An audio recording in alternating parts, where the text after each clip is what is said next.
Bismillahirrahmanirrahim. Assalamualaikum warahmatullahi wabarakatuh. Waalaikumsalam warahmatullahi wabarakatuh. Alhamdulillahirabbil alamin. Assalatu wassalamu ala asrofil anbiya'i wal mursalin sayyidina Muhammadin wa ala alihi wasallam ajmain. Amma ba'du.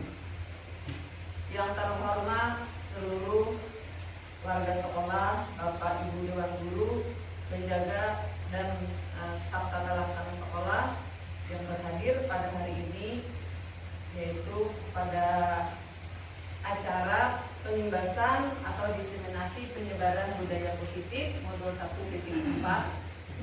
Alhamdulillahirabbil alamin. Marilah kita bersama-sama mengucapkan puji syukur kehadirat Allah Subhanahu wa taala yang mana pada hari ini kita bisa berkumpul di sini dalam satu acara sekaligus ini merupakan kegiatan komunitas belajar kita masukkan agenda dan penimbasan ataupun penyebaran budaya positif ini sebagai tugas aksi nyata ulun selaku calon guru penggerak angkatan 11. Adapun mungkin Bapak Ibu pernah mendengar sebelumnya tentang budaya positif, sebelumnya pernah mendengar materi atau apa di pelatihan ataupun di luar sana atau di modul di PMM, ada yang pernah mendengar sebelumnya tentang budaya positif. Nah, dari kata tersebut budaya positif artinya positif, berarti hal-hal yang baik. Nah, yang kita akan terapkan di sekolah kita, baik kita selaku tenaga pendidik ataupun pendidikan ataupun selaku sebagai murid. Jadi dari kita dulu selaku pendidik menerapkan budaya positif dan kita ibaskan langsung ke siswa, menerapkan kesehari-harinya itu perilaku budaya positif baik di sekolah maupun nanti akhirnya menjadi kebiasaan dalam kehidupan mereka sehari-hari, baik itu di rumah ataupun di masyarakat. Dalam materi ini saya selaku CGB mencoba mengonsep secara singkat aja materi budaya 1.4. Ini ada dituangkan di dalam Canva. Ini materinya secara singkat aja. Jadi Bapak Ibu nanti boleh kalau jika ada pertanyaan tidak mengerti boleh nanti ditanyakan setelah pemaparan. Nah ya, ini konsep inti budaya positif. Nah, di dalam konsep inti budaya positif itu terdapat perubahan paradigma belajar. Kedua, motivasi perilaku manusia. Disiplin positif, posisi kontrol guru, nilai-nilai kebajikan, keyakinan kelas, kebutuhan dasar manusia, dan segitiga restitusi. Jadi dalam modul 1.4 budaya positif ini adalah modul terpanjang, modul yang paling banyak materinya, karena konsepnya itu mencakup ada 8 konsep inti ini. Jadi nanti ulun secara singkat sampaikan satu persatu, tapi secara singkat aja, karena ini kan penyebaran. Nah lanjut.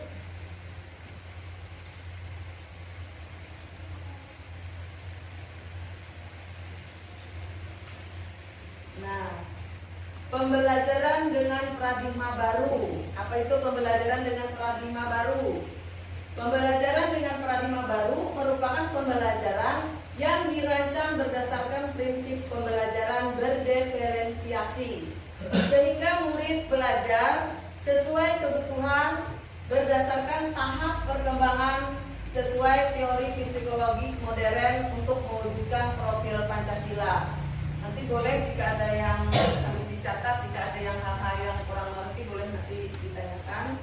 Lanjut.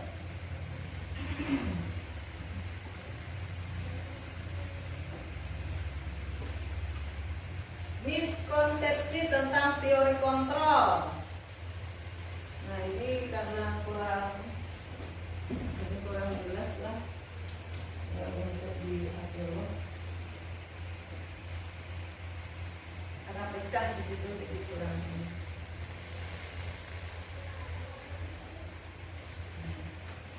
miskonsepsi tentang teori kontrol, ilusi guru untuk mengontrol murid. Nah, ini ilusi guru untuk mengontrol murid.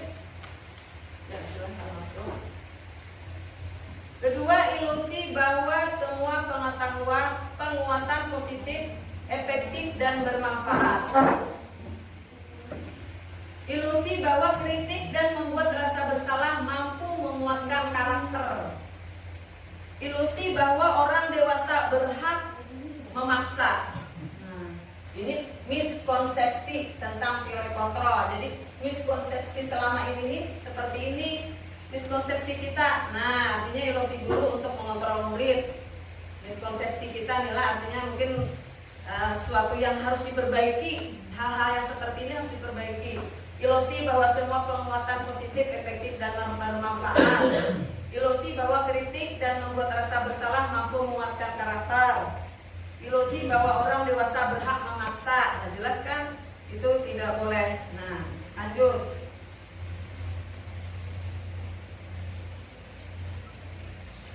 Ya, mengubah paradigma stimulus respon ke pendekatan teori kontrol. Nah, jadi mengubah paradigma stimulus respon realitas kebutuhan kita sama.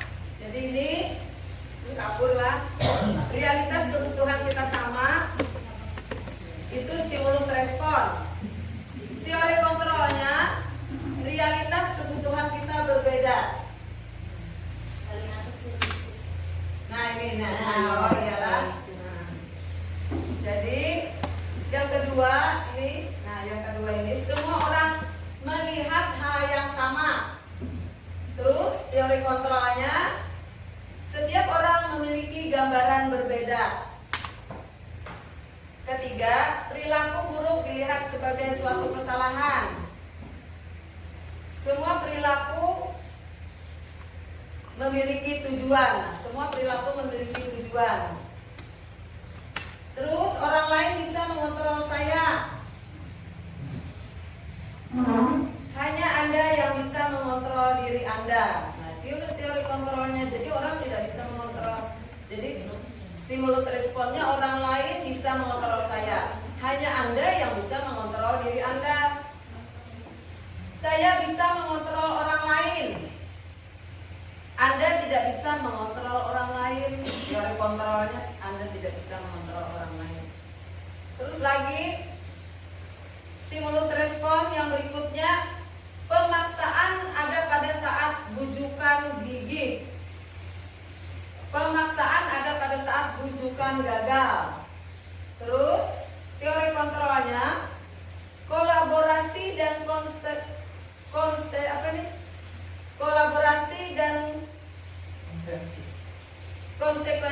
konsensus menciptakan pilihan-pilihan baru.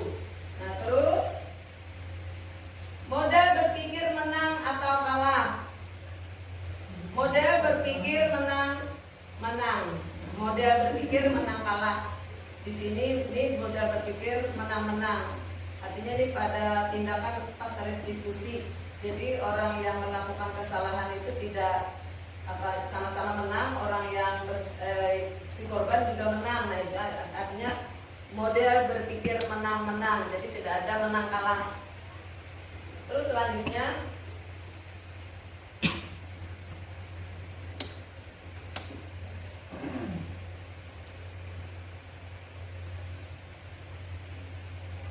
disiplin positif.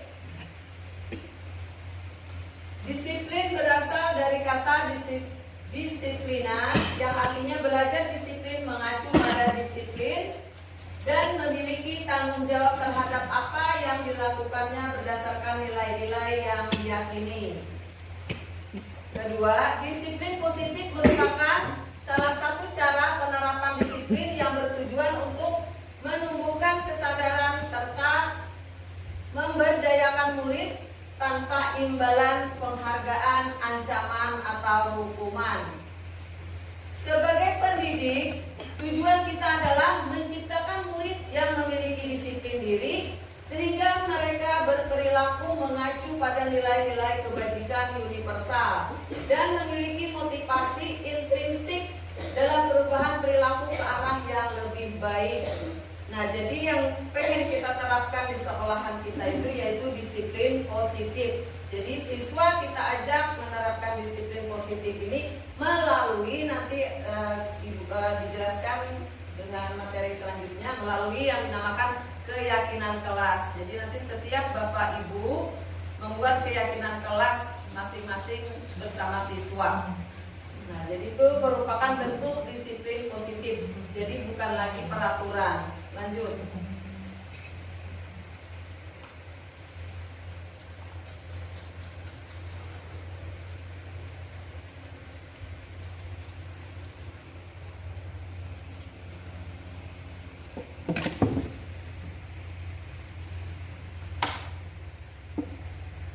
Nah, ini nilai-nilai kebajikan.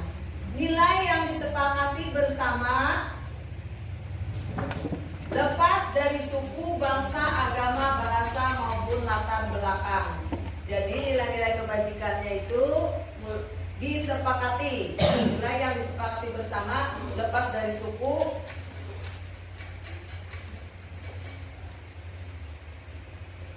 Contoh nilai kebajikan. Ini contoh aja lah, contoh nilai kebajikan institusi atau organisasi. Profil pelajar Pancasila. Nah, misalnya ini di satu sekolah kita mengolah nilai-nilai kebajikan. Profil pelajar Pancasila: beriman dan bertakwa pada Tuhan Yang Maha Esa, dan berakhlak mulia, berkebinekaan global, gotong royong, mandiri, kreatif, dan bernalar kritis. Terus lagi programnya: toleransi, rasa hormat, integritas, mandiri, menghargai, antusias, empati, keingintahuan, kreativitas, kerjasama, percaya diri, dan komitmen.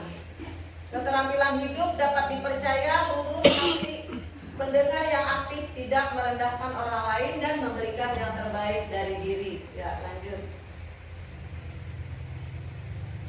Kebutuhan dasar manusia.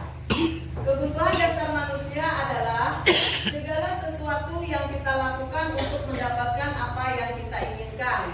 Jadi seluruh tindakan yang kita lakukan itu memiliki tujuan tertentu, dan semua usaha terbaik yang kita lakukan adalah dalam rangka agar kebutuhan dasar kita terpenuhi dengan baik. Nah, jadi ini kebutuhan dasar manusia. Jadi ini kita pelajari apa itu kebutuhan dasar manusia. Nah, ternyata kebutuhan dasar manusia adalah segala sesuatu yang kita lakukan untuk mendapatkan apa yang kita inginkan. Seluruh tindakan yang kita lakukan memiliki tujuan tertentu, dan semua usaha terbaik yang kita lakukan adalah dalam rangka agar kebutuhan dasar kita terpenuhi dengan baik. Ya, lanjut.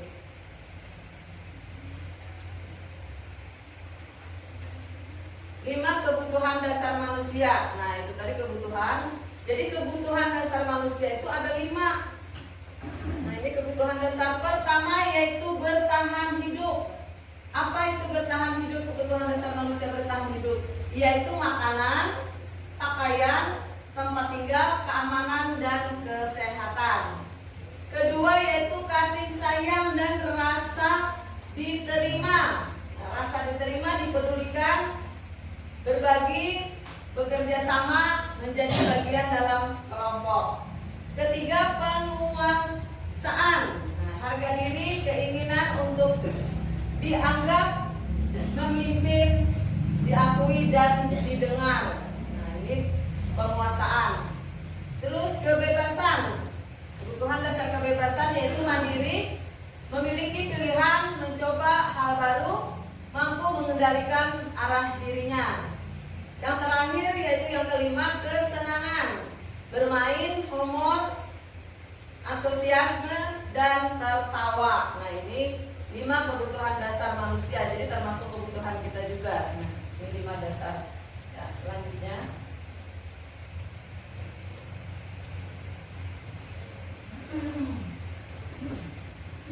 Motivasi perilaku manusia.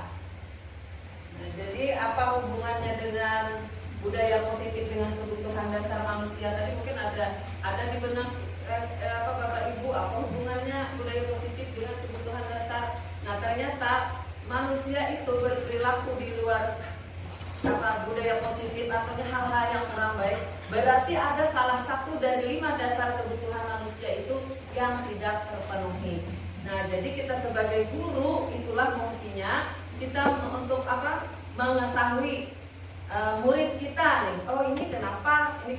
Berarti ada dari 5 dasar kebutuhan mereka yang tidak terpenuhi. Itulah kita fungsinya sebagai guru untuk menggali, mencari tahu alasan apa mereka melakukan hal-hal yang tidak baik, hal-hal yang negatif tersebut.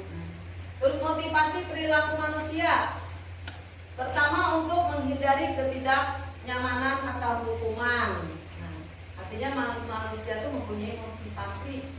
Jadi motivasi itu pertama, misalnya kita melakukan kebaikan, ada motivasi untuk menghindari ketidaknyamanan atau hukuman. Terus lagi ini ekstrinsik lah, motivasi ekstrinsik artinya di luar dalam diri. Nah, terus lagi yang kedua, untuk mendapatkan imbalan atau penghargaan dari orang lain. Nah, ini juga termasuk perilaku manusia, perilaku ekstrinsik. Nah, terus kalau ini adalah motivasi intrinsik. Nah, jadi motivasi intrinsik inilah yang akan kita terapkan, yang akan kita budidayakan kepada siswa-siswi kita. Artinya motivasi intrinsik adalah untuk menjadi orang yang mereka inginkan dan menghargai diri sendiri dengan nilai-nilai yang mereka percaya. Artinya mereka berbuat kebaikan itu karena ingin menghargai diri mereka sendiri dan nilai-nilai kebaikan yang mereka percaya. Jadi bukan karena penghargaan atau imbalan. Nah, bukan karena dia takut dengan ketidaknyamanan atau hukuman. Nah, jadi kita sebagai guru itu kita berusaha supaya murid kita itu berbuat baik untuk menjadi orang yang memang mereka inginkan. Artinya memang timbul dari dalam mereka sendiri, motivasinya tuh dari dalam diri mereka sendiri. Nah, bukan karena imbalan. Nah, jadi kita itu sebagai guru, ulun juga, nah ini berbagi pengalaman. Dulu waktu jadi guru, ulun sering sekali menawarkan di saat pembelajaran itu kepada murid kayak reward itu. Nah ternyata itu termasuk motivasi intrinsik, jadi kurang bagus. Yang bagus itu yang kita tanamkan motivasi intrinsik. Jadi bukan karena imbalan mereka melakukan, tapi karena mereka yakin bahwa mereka lakukan itu memang untuk diri mereka dan yakin bahwa itu memang kebaikan. Nah, sama seperti kita mungkin berbuat baik karena mungkin memang pengen baik lillahi ta'ala, ikhlas. Nah, bukan karena pengen dipuji misalnya kan itu. Kalau pengen dipuji, pengen dilihat orang supaya itu kan berarti masuk ekstrinsik. Jadi kita berupaya menanamkan itu motivasi kepada siswa itu supaya mereka benar-benar berbuat baik itu karena nilai-nilai yang mereka percaya dan menghargai diri mereka. Nah, itu yang kita terapkan di budaya positif. Ya, lanjut.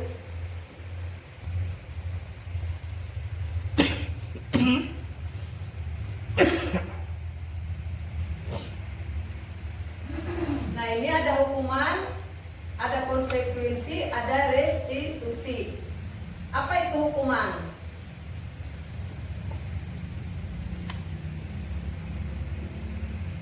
Tidak terencana atau tiba-tiba. Murid tidak tahu apa yang akan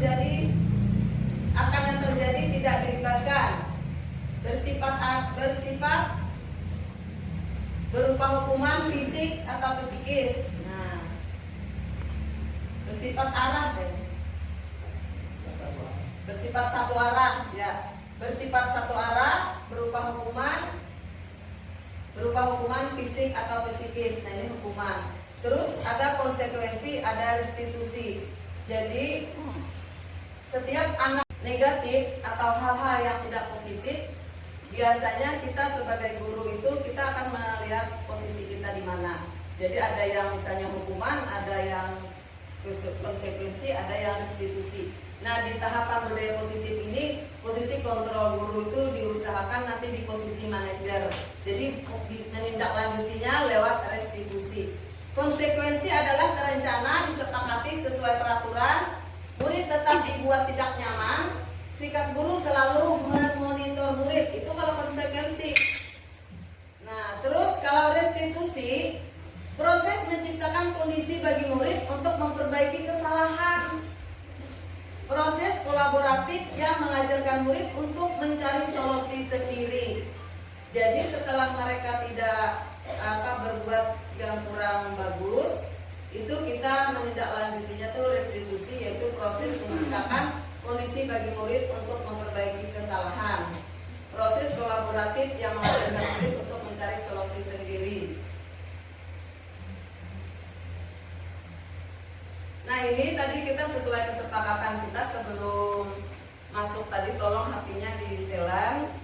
Mungkin karena Bapak Ia tadi datang terlambat, jadi kadang mendengar kesepakatan kita bersama supaya tidak mengganggu diseminasi kita pada hari ini.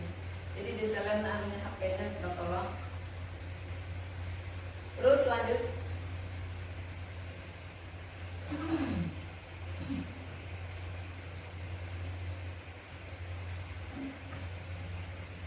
Lima posisi kontrol guru. Nah, penghukum, pembuat merasa bersalah, sebagai teman, sebagai pemantau atau manajer. Di sini mungkin setelah mempelajari ini, Bapak Ibu akan berefleksi kepada diri. Oh, ternyata aku selama ini penghukum. Oh, ternyata aku selama ini sebagai guru pembuat merasa bersalah. Atau posisiku ternyata selama ini sebagai teman, ternyata sebagai pemantau. Nah, jarang mungkin posisi kita sebagai manajer ini. Nah, jadi coba lanjut kita pelajari 5 posisi kontrol guru. Dari 5 ini di manakah posisi Bapak Ibu yang berada? Nah, kita pelajari lebih lanjut. Ini ada kasus siswa tidak memakai atribut lengkap saat upacara bendera. Nah, ini penghukum, posisi penghukum. Jika Bapak Ibu melakukan ini berarti posisi Bapak Ibu adalah sebagai penghukum. Hormat pada bendera selama 1 jam. Gara-gara tidak memakai atribut lengkap. Berarti jika Bapak pernah melakukan hal ini, berarti posisi kontrol Bapak Ibu itu sebagai penghukum.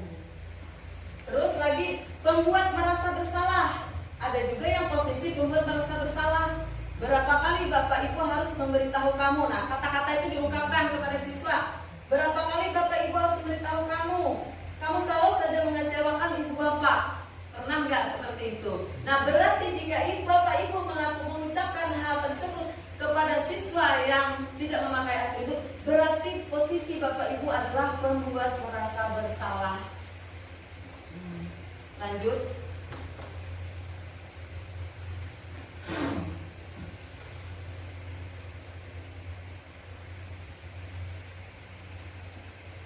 Kasus teman, ini posisi kita sebagai teman.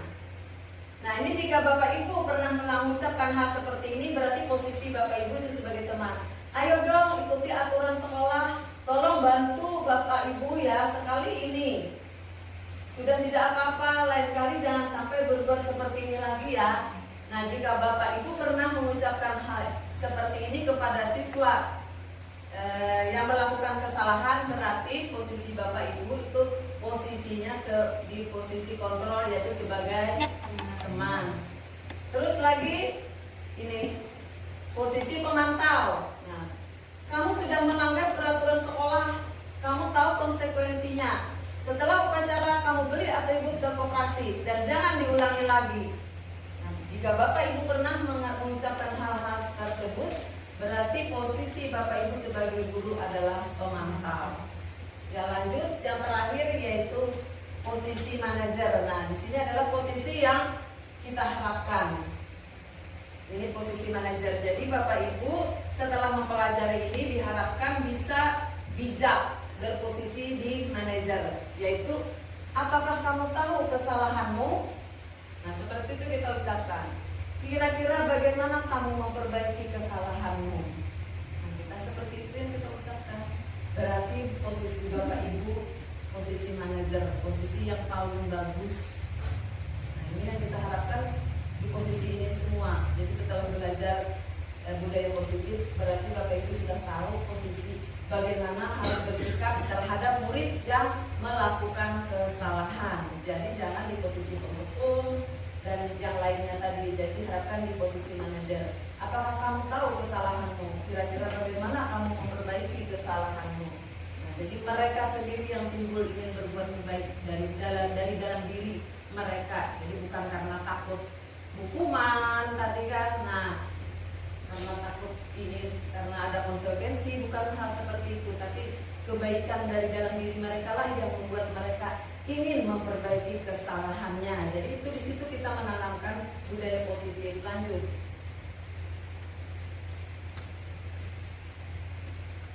Posisi kontrol apakah aku? Nah, ini Bapak Ibu bisa di kertas masing-masing ditulis, bisa yang belum ada kertasnya dibagi. Lupa tadi membawa pada ada diberi Bu Fitri Pak. Yang kertas ultima bisa dibagi. Nanti suruh menebak. Ya, kertas, pulpen ada aja Pak, yang di kertas saja, biar sedikit aja. Ya, bagi-bagi kertas. Ya, kalau dibagi, kalau ada ditulis, ya aja, nggak usah pakai meja. Posisi kontrol apakah aku? Enggak usah, jawabannya aja. Saya kecewa sekali dengan kamu. Nah, kira-kira ini posisi apa setelah kita belajar tadi? Posisi kontrol apakah aku? Saya kecewa sekali dengan kamu. Anggap aja nih Bapak Ibu mengucapkan hal seperti itu kepada murid. Posisi kontrol apa ini? Kan tadi ada 5 posisi kontrol dulu. Pertama, penghukum.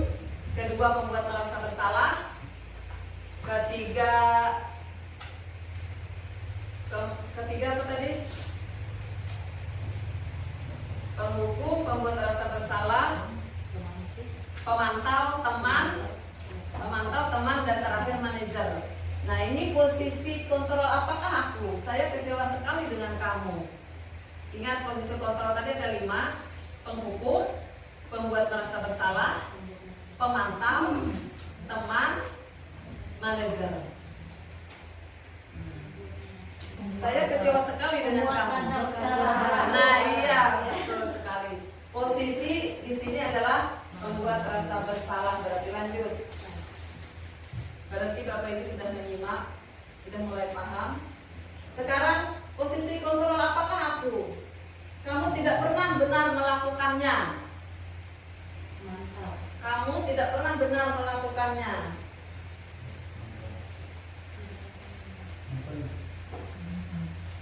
Kamu tidak pernah benar melakukannya.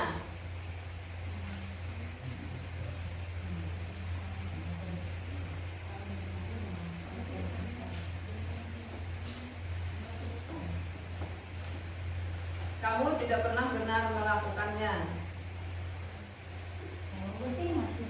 Kalaunya pembuat merasa bersalah tadi, contohnya yang diucapkan itu berapa kali Ibu harus memberitahu kamu selalu saja mengecewakan.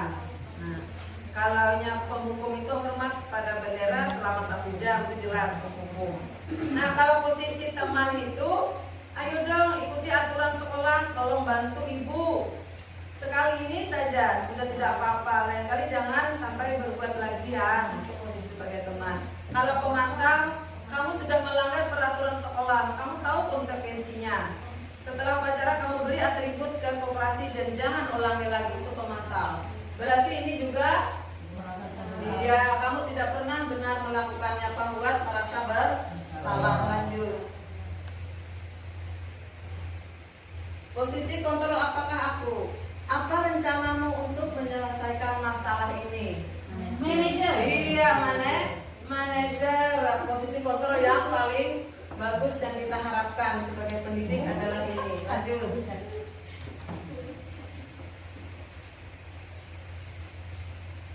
Posisi kontrol apakah aku? Ayolah lakukan demi Bapak atau Ibu ya. Teman. Iya, teman. Lanjut. Posisi kontrol apakah aku? Kamu tidak akan mendapat nilai jika tidak mengerjakan tugas.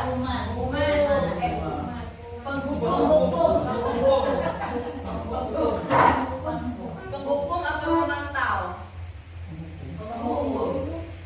Coba ulang. Nah, tadi. Kamu tidak akan mendapat nilai jika tidak mengerjakan tugas. Berarti penghukum.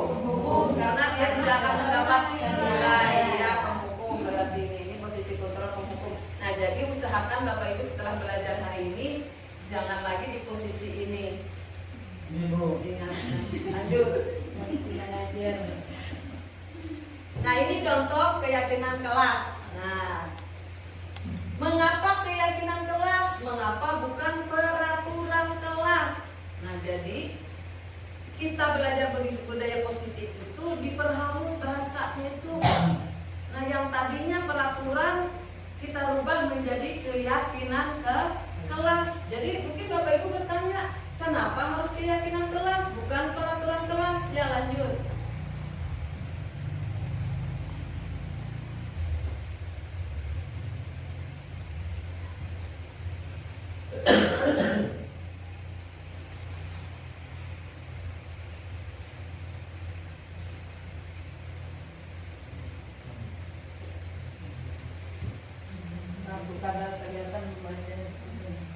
Pembentukan keyakinan kelas. Jadi kenapa jadi keyakinan kelas? Keyakinan kelas ini bersifat abstrak, berupa Ibu Aliati sudah. Soalnya nggak ada yang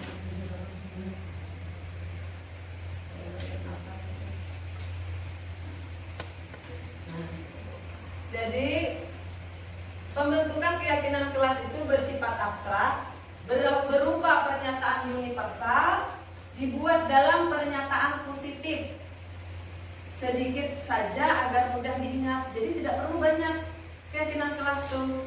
Nah, jadi sifatnya abstrak, berupa pernyataan universal, dibuat dalam pernyataan positif, sedikit saja agar mudah diingat, sesuai dengan kondisi kelas dan sekolah sehingga mudah diterapkan. Semua warga sekolah atau warga kelas dilibatkan saat membuat keyakinan kelas. Nah, kalau peraturan biasanya pasti ya Bapak Ibu sendiri yang membuatnya, tidak? Pernah nggak membuat peraturan di kelas? Pernah melibatkan siswanya, tidak? Tidak kan? Nah, itulah bedanya peraturan kelas dengan keyakinan kelas. Peraturan kelas itu rata-rata dibuat kita sendiri yang membuat, anak-anak tinggal disuruh mematuhi. Nah, sekarang kita rubah dengan kalimat-kalimat positif, yaitu keyakinan kelas. Keyakinan kelas ini adalah dibuat bersama-sama terhadap siswa. Jadi siswa diminta kita sebagai pendidik untuk misalnya contoh. Nanti Ibu saya sampaikan ada contoh. Kemarin saya membuat keyakinan kelas di kelas 5. Jadi keyakinan kelas itu kita melibatkan bersama murid hal-hal apa yang disepakati bersama. Jadi bukan bukan kehendak kita aja sebagai guru, tapi kehendak murid juga. Apa-apa yang mereka inginkan kita tanya. Nah, supaya pembelajaran ini kita tenang, misalnya supaya kelas kita ini bersih, supaya nyaman, hal-hal apa yang ingin kita lakukan. Jadi kita tanya aja kepada siswanya. Misalnya kan karena ini disiplin positif, asalnya hadir tepat waktu, tapi mereka yang mengucapkan keyakinan itu bukan dari diri kita. Jadi ketika mereka melanggar, kita bisa menindaklanjutinya, melakukan segitiga restitusi tadi, karena keyakinan itu mereka yang membuat. Ketika mereka melanggar keyakinan itu, tinggal kita kembalikan. Hal apa yang kalian langgar? Keyakinan apa? Mereka jadi ingat. Oh, misalnya dia datang terlambat. Nah, kalian Bapak Ibu guru panggil misalnya, kenapa terlambat? Misalnya ini dia jelaskan. Nah, menurut kamu sudah benar tidak? Hal apa? Bukankah kita sudah membuat keyakinan kelas? Sudah katanya. Hal apa yang kamu langgar? Nah, mereka sudah pasti tahu, datang tepat waktu, karena mereka sendiri yang membuat keyakinan itu. Nah, disitulah manfaatnya kita bisa menindaklanjuti ketika siswa berbuat kesalahan, karena mereka sendiri yang menyepakati keyakinan kelas itu tadi, mereka sendiri yang membuat. Jadi kita mudah mengembalikannya. Nah, lanjut. Tahapan segitiga restitusi, yaitu pertama-tama kita menstabilkan identitas dulu, kedua baru validasi tindakan yang salah, ketiga terakhir yaitu menanyakan keyakinan. Ya, lanjut.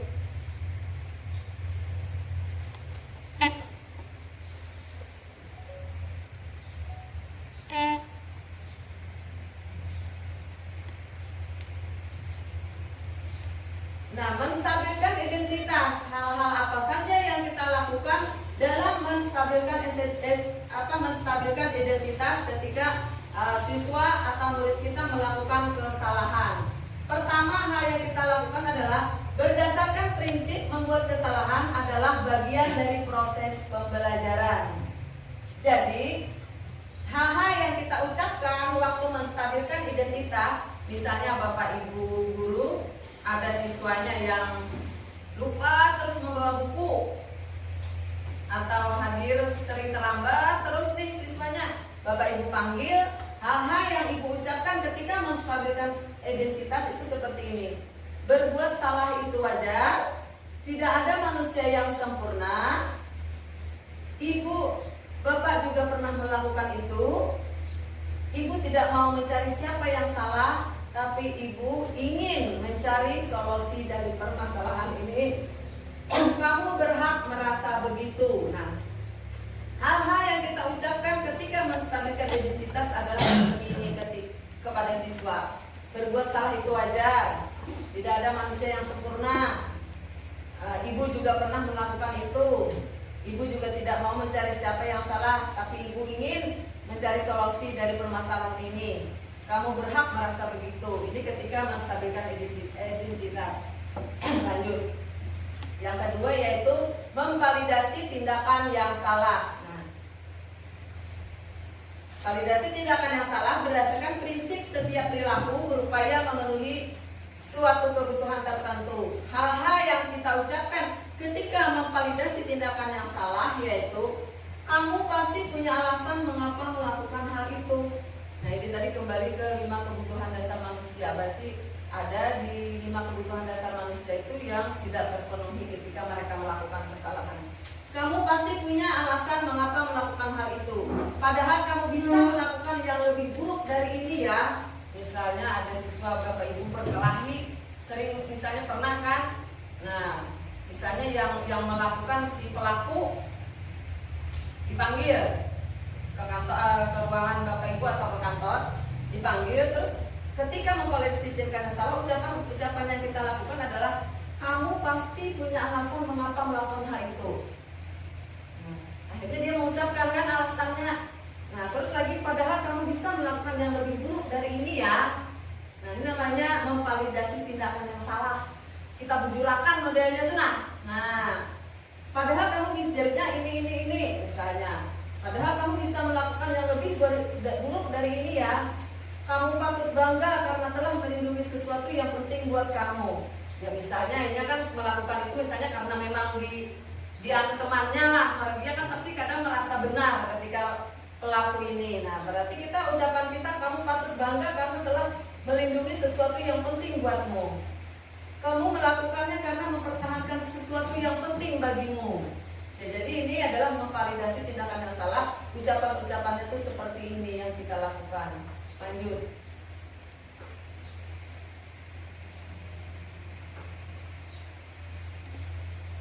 Yang terakhir yaitu menanyakan keyakinan kelas. Nah, berdasarkan prinsip teori kontrol bahwa pada dasarnya kita termotivasi secara intrinsik.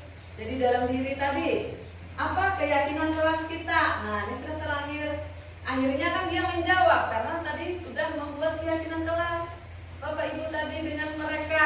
Jadi Bapak Ibu tinggal menanyakan aja kepada mereka kan, apa keyakinan kelas kita? Nilai-nilai apa yang telah kita sepakati bersama. Nah, akhirnya dia mengucapkan nilai-nilai yang seperti.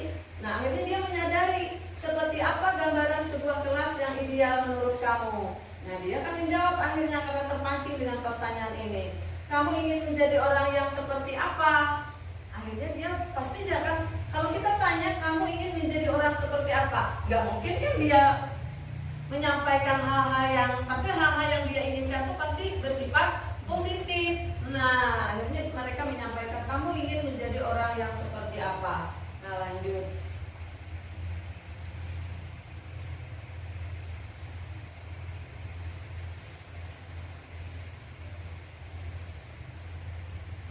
Habis. Nah, ini ada video singkat membuat keyakinan kelas. Itu di video di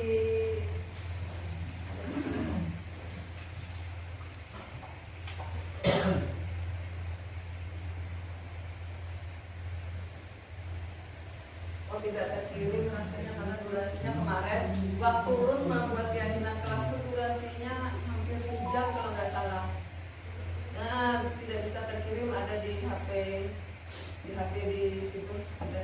Coba ya coba itu bisa nggak yang ke sini? Kalau lewat WA bisa lah dia. Nah, tidak bisa. Oh, atau ini aja Pak, yang downloadan coba kembali ke downloadan aja.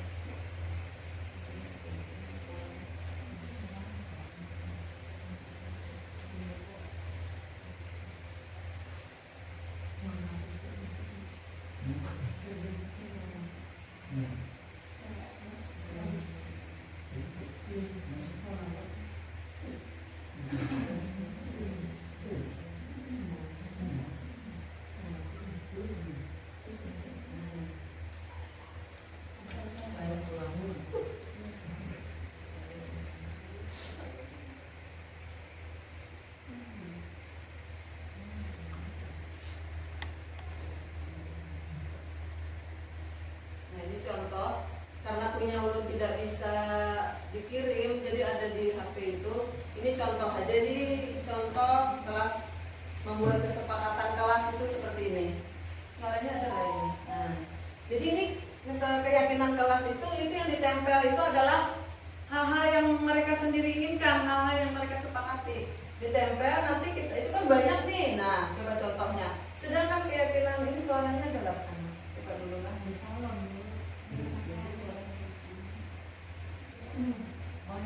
Oh, berarti perlu ke salon sih. Coba kan ini. Terus nyala dulu. Power on. Bluetooth mode.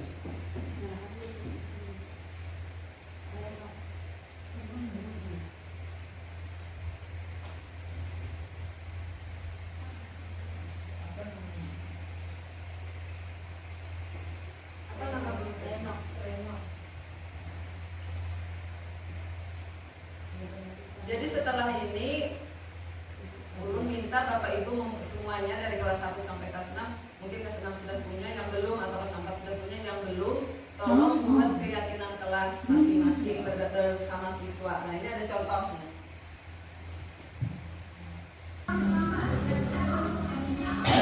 Jadi kalimat-kalimatnya pun Bapak Ibu lah harus positif. Misalnya, jangan membuang sampah sembarangan. Itu masih ada kalimat negatif, yaitu jangan. Nah, dalam keyakinan kelas itu dirubah, jangan membuang sampah sembarangan. Itu diperhalus bahasanya. Kira-kira apa? Buanglah sampah pada tempatnya. Nah, itu yang dinamakan keyakinan kelas. Artinya positif. Tidak ada kata-kata kalimat-kalimat di dalam keyakinan kelas. Tidak ada kata-kata negatif. Jangan atau tidak, itu tidak ada. Jadi usahakan kalimat membuat itu positif. Kalimatnya jangan ada unsur-unsur negatif, itu jangan ada. Kemarin ulun ada ulun foto lah. Ada ulun foto keyakinan kelas yang ulun buat kemarin lawan kelas 5. Nah, mereka di sini masih ada yang menulis jangan buang sampah sembarangan. Berarti kita jadikan kalimat positif, yaitu buanglah sampah pada tempatnya. Nah, terus lagi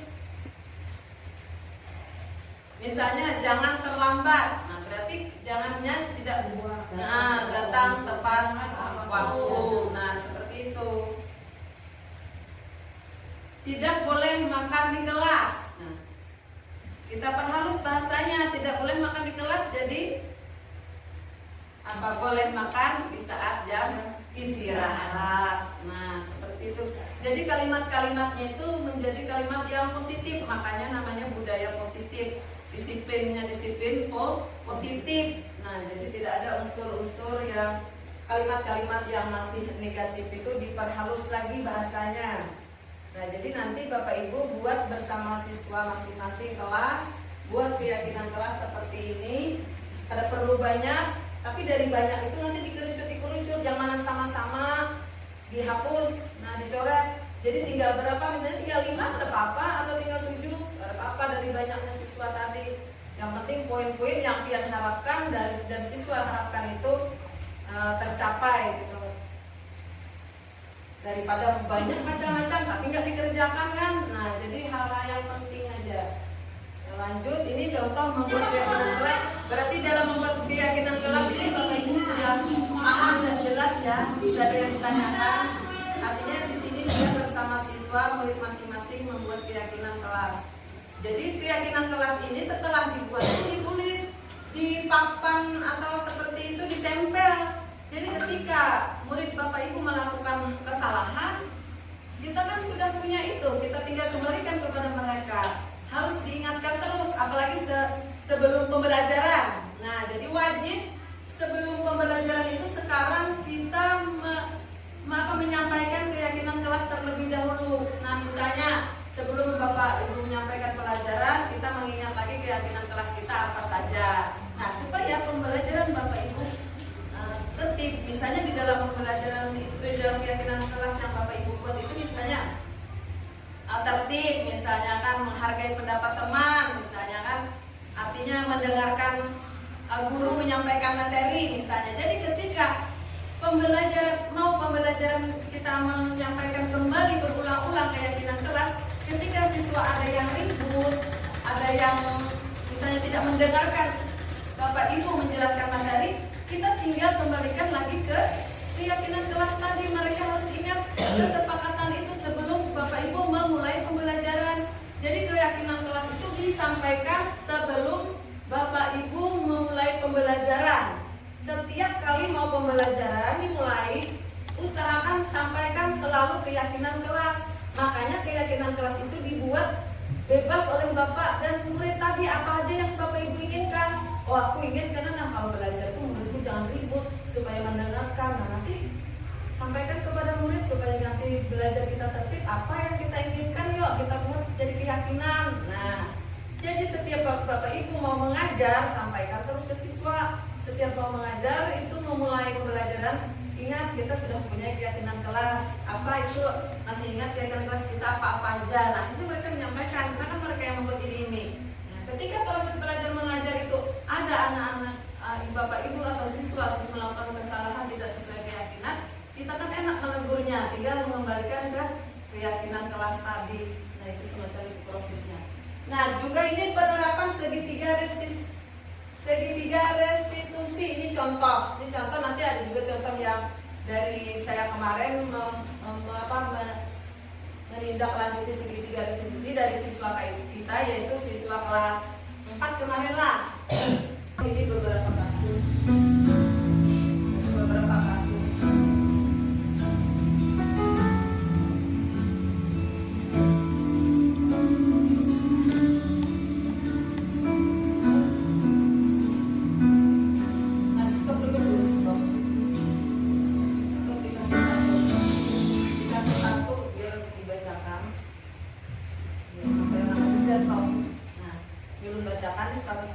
Kasus 1, Bapak Ibu simak baik-baik.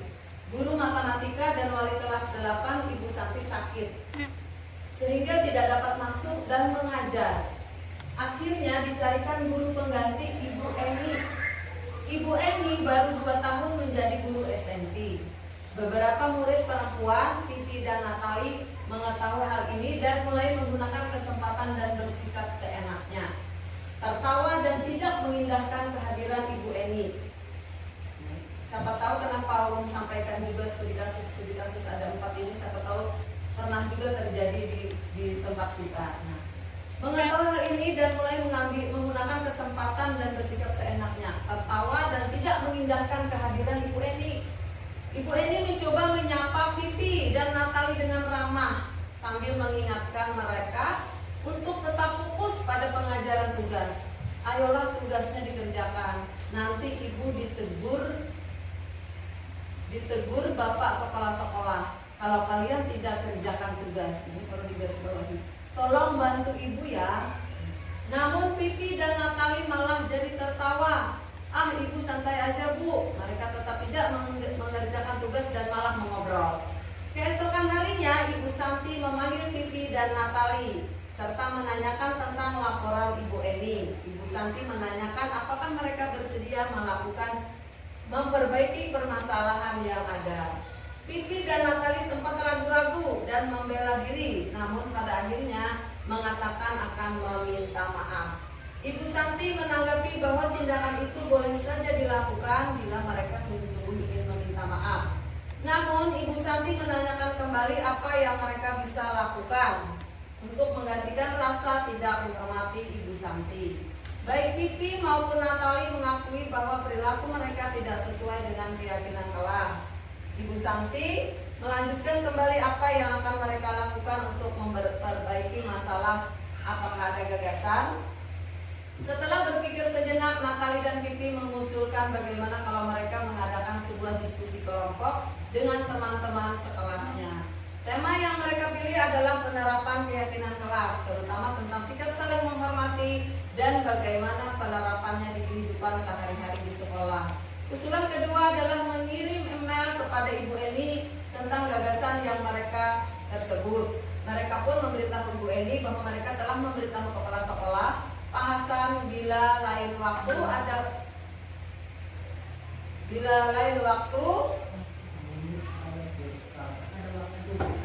keadaan guru maka mereka akan mengusulkan Ibu Eni sebagai guru pengganti. Nah maksudnya tuh bila lain waktu ini kada ada lagi gurunya, maka mereka akan mengusulkan Ibu Eni sebagai guru pengganti.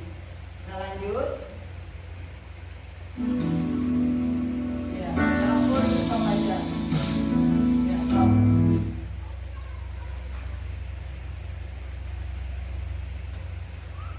Ya, stop. Nah, dalam kasus di atas, langkah-langkah restitusi apa saja yang sudah dijalankan oleh Ibu Santi? Ibu Santi sudah melakukan hal-hal sesuai dalam segitiga restitusi, antara lain menstabilkan identitas. Ibu Santi menanggapi bahwa tindakan itu boleh saja dilakukan bila mereka sungguh-sungguh ingin meminta maaf. Nah, ini posisi menstabilkan identitas dari Ibu Santi. Terus validasi tindakan yang salah. Ibu Santi menanyakan kepada Vivi dan Natali tentang apa yang mereka bisa lakukan untuk menggantikan rasa tidak dihormati Ibu Santi. Nah, terus menanyakan keyakinan. Ibu Santi melanjutkan pertanyaan tentang apa yang akan mereka lakukan untuk memperbaiki masalah. Nah, jadi di dalam kasus tersebut Ibu Santi sudah melakukan segitiga restitusi, yaitu menstabilkan identitas, validasi tindakan yang salah, terus menanyakan keyakinan. Lanjut.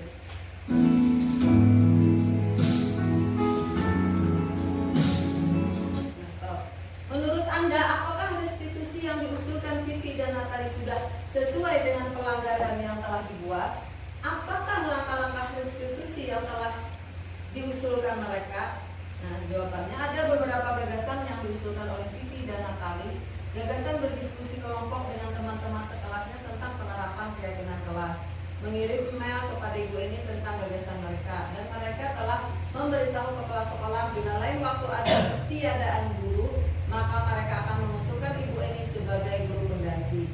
Namun alangkah baiknya mereka terlebih dahulu untuk meminta maaf kepada Ibu Eni dan menyadari kesalahan mereka. Kemudian bisa melakukan gagasan-gagasan tersebut agar kejadian seperti itu tidak terulang lagi.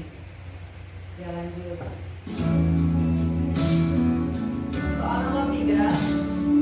Dalam kasus di atas, posisi apakah yang telah diambil oleh Ibu Eni dalam menangani Vivi dan Natali? Jelaskan jawaban Anda. Ibu Eni memposisikan diri sebagai teman dan menimbulkan rasa bersalah karena beliau menegurnya dengan ramah dan perkataan beliau, ayolah tugasnya dikerjakan, tolong bantu ibu ya. Nah, ini posisi sebagai teman. Lanjut.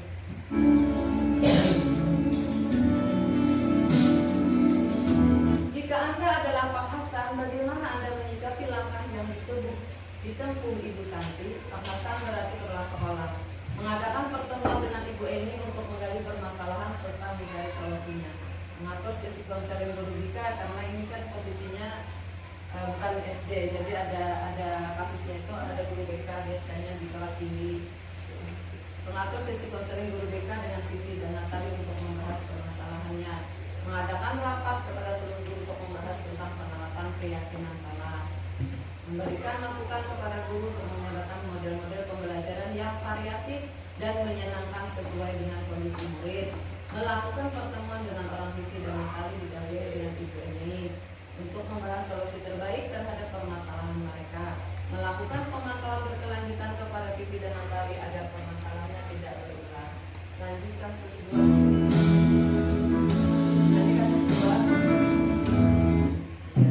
Kasus 2 ini Sabrina hari itu bangun terlambat dan terburu-buru sampai di sekolah. Dia pun akhirnya sampai di gerbang sekolah, tapi baru menyadari kalau tidak menggunakan sepatu hitam seperti tertera di peraturan sekolah. Di depan pintu kelas, Bapak Lukman memperhatikan sepatu Sabrina yang berwarna coklat. Sabrina berusaha menjelaskan bahwa dia terburu-buru dan salah mengenakan sepatu. Pak Lukman menanyakan Sabrina apa peraturan sekolah tentang seragam warna sepatu. Sabrina menjawab sudah mengetahui sepatu harus berwarna hitam, namun terburu-buru dan salah mengenakan sepatu. Selain tidak mungkin kembali pulang karena rumahnya jauh sekali, Pak Lukman tetap bersikeras pada peraturan yang berlaku dan mengatakan, ya sudah, kamu sudah melanggar peraturan sekolah, kamu salah, sudah terlambat, salah pula warna sepatunya. Segera buka sepatumu kalau tidak bisa mengenakan warna sepatu sesuai peraturan. Sabrina meminta maaf dan memohon kembali kepada Pak Lukman agar tetap dapat mengenakan sepatunya dan berjanji tidak akan mengulang kesalahannya. Namun Pak Lukman tidak mau tahu. Tidak, kamu telah melanggar peraturan sekolah. Kalau tidak sanggup ambil sepatu di rumah atau diantarkan sepatu ke sekolah, ya sudah, kamu tidak bersepatu saja seharian di sekolah. Sekarang copot sepatumu dan silahkan belajar tanpa sepatu seharian. Sabrina pun dengan berat hati mencopot sepatunya dan memberikannya kepada Pak Lukman. Seharian dia tidak berani berkeliling sekolah karena malu. Nah, lebih banyak berdiam diri di kelas tanpa alas sepatu. Lanjut.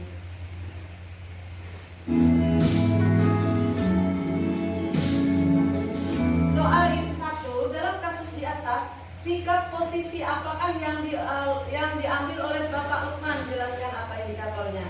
Jelas di sini posisinya sebagai penghukum. Nah, kenapa? Karena memiliki sikap otoriter dan kaku dalam menegakkan peraturan sekolah. Dia menempatkan peraturan di atas segala situasi tanpa mempertimbangkan keadaan atau alasan yang mendasari pelanggaran tersebut.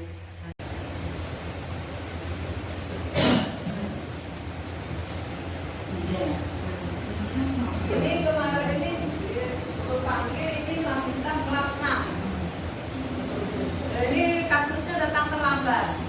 Bisa dicari lah. Cari sudah.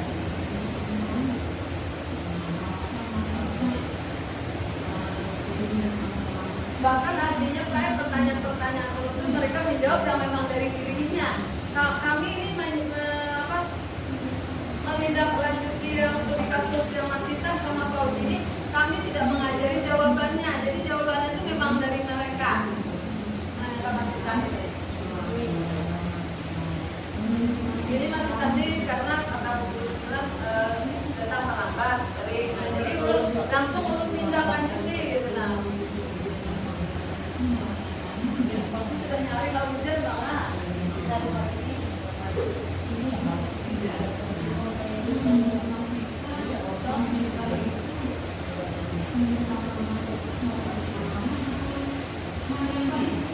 Jadi kita juga menyampaikan waktu di sini kita menyampaikan kalau artinya kesalahan itu kalau berulang-ulang itu namanya sengaja. Nah, kita harus belajar, kita tuh harus memperbaiki diri kan, belajar dari kesalahan.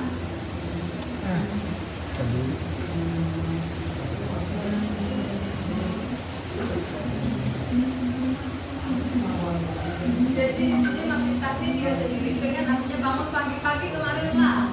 Supaya orang datang terlambat kemarin aja, dia sendiri yang menginginkan. Artinya kita tidak menyuruh, tapi dia sendiri. Artinya kayak apa caranya kita harus bagaimana supaya ini tidak terulang lagi kan, bukan pagi. Nah dia sendiri kan yang ingin berubah itu, jadi bukan dari kita bukan, tapi dia sendiri.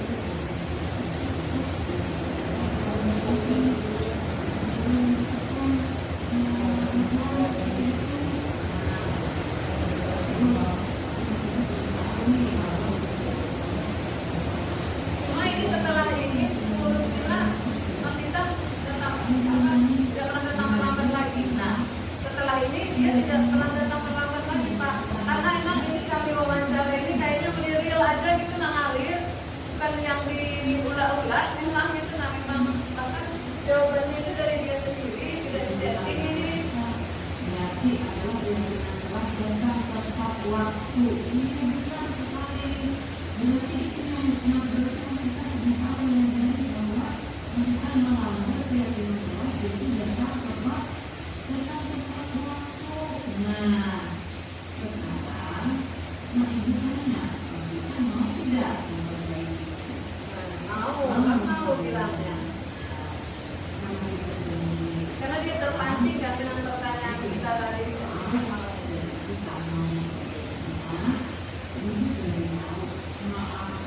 Dari dimasukkan yang dimasukkan kami supaya tidak lagi dalam pengaruh besok-besok pagi-pagi. Nah, kalau pagi-pagi mungkin bisa ya memperhatikan tentang waktu, tapi kan kita menerima bahwa tiap pagi mungkin sebelum sekolah menulis adanya ya. Nah, nanti di sini Jadi penting juga kita kolaborasi dengan orang tua siswa. Jadi kita harus tahu Pak, ketika kita memvalidasi ketika kita menindaklanjuti siswa yang bersalah tadi, kita harus tahu latar belakangnya. Kan ada tadi kebutuhan dasar manusia. Nah itu harus kita pelajari. Makanya kita belajar itu dulu. Kita harus tahu alasannya. Nah jadi ketika dia melakukan kesalahan itu pasti ada di antara 5 dasar kebutuhan manusia tadi yang tidak terpenuhi. Nah, jadi alasannya apa pasti ada. Sama dengan Mas Ita tadi kan ada alasannya. Dia karena tadi membantu apa? Nah, itu kebutuhan dasar yang tidak terpenuhi di sini berarti kasih sayang. Nah, jadi kita harus kolaborasi juga dengan orang tua menindaklanjuti ini. Jadi tidak bisa dari diri Mas Ita sudah bagus, tapi kita perlu juga menyampaikan ke orang tua Mas Ita bahwa kalau pagi itu tolong jangan dibebani dengan adiknya. Nah, jadi itu perlu kolaboratif namanya dengan orang tua. Setiap ada masalah itu, karena pasti alasannya tadi tidak terpenuhi. Salah satunya tidak terpenuhi pada saat kebutuhan manusia tadi. Jadi mereka melakukan melakukan kesalahan tadi. Jadi di situ kita mempelajarinya. Kita gali dari kebutuhan dasar yang tidak terpenuhi seorang anak ini apa.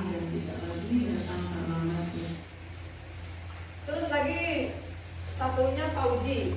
Pauji ini kasusnya memang real juga, yaitu sering lupa membawa buku. Cuma belum menanyakan setelah ditindaklanjuti kemarin dari diskusi apakah Pauji ini masih sering lupa membawa buku atau bagaimana Bu? Nah, benarkah? Berarti benar-benar efektif memang ini restitusi ini, tahapan-tahapan restitusi ini. Setelah tidak perlu kita marah-marah terhadap Pauji, tidak perlu Pauji kita suruh mengambil buku ke rumahnya. Nah, apalagi memaki-maki Pauji, tidak perlu. Cukup dengan kita menindaklanjuti seperti ini aja, asal sesuai tahapannya.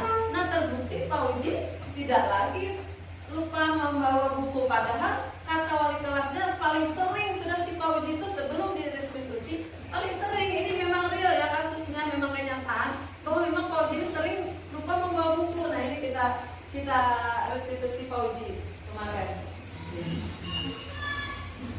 Jadi tahu kenapa ini dipanggil? Kenapa?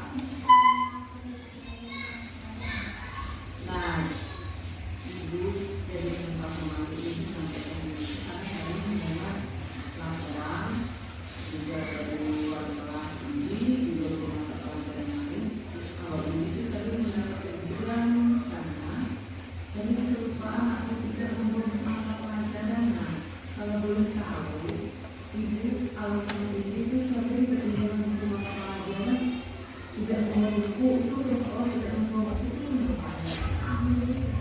Buru-buru katanya alasannya. Uji tahu kalau dia berbawa uji sering lupa atau ketinggalan buku mata pelajaran. Tidak membawa buku sekolah itu merupakan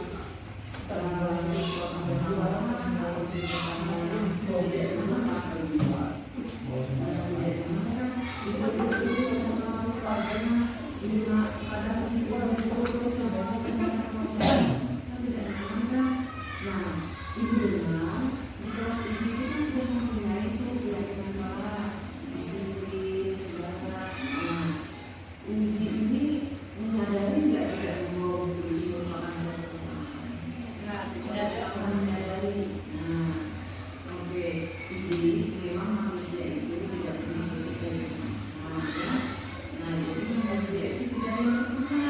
Nah, manusia itu tidak ada yang sempurna, tidak ada yang pernah hidup dari kesalahan. Jadi wajar kalau uji pernah melakukan kesalahan. Tapi sebenarnya itu harus tahu bahwa kalau misalnya kita melakukan kesalahan berulang-ulang terus menerus setiap hari misalnya ketinggalan buku, nah itu namanya berarti uji tidak memperbaiki diri, ini tidak menyadari kesalahan uji. Nah, kenapa ibu panggil di sini?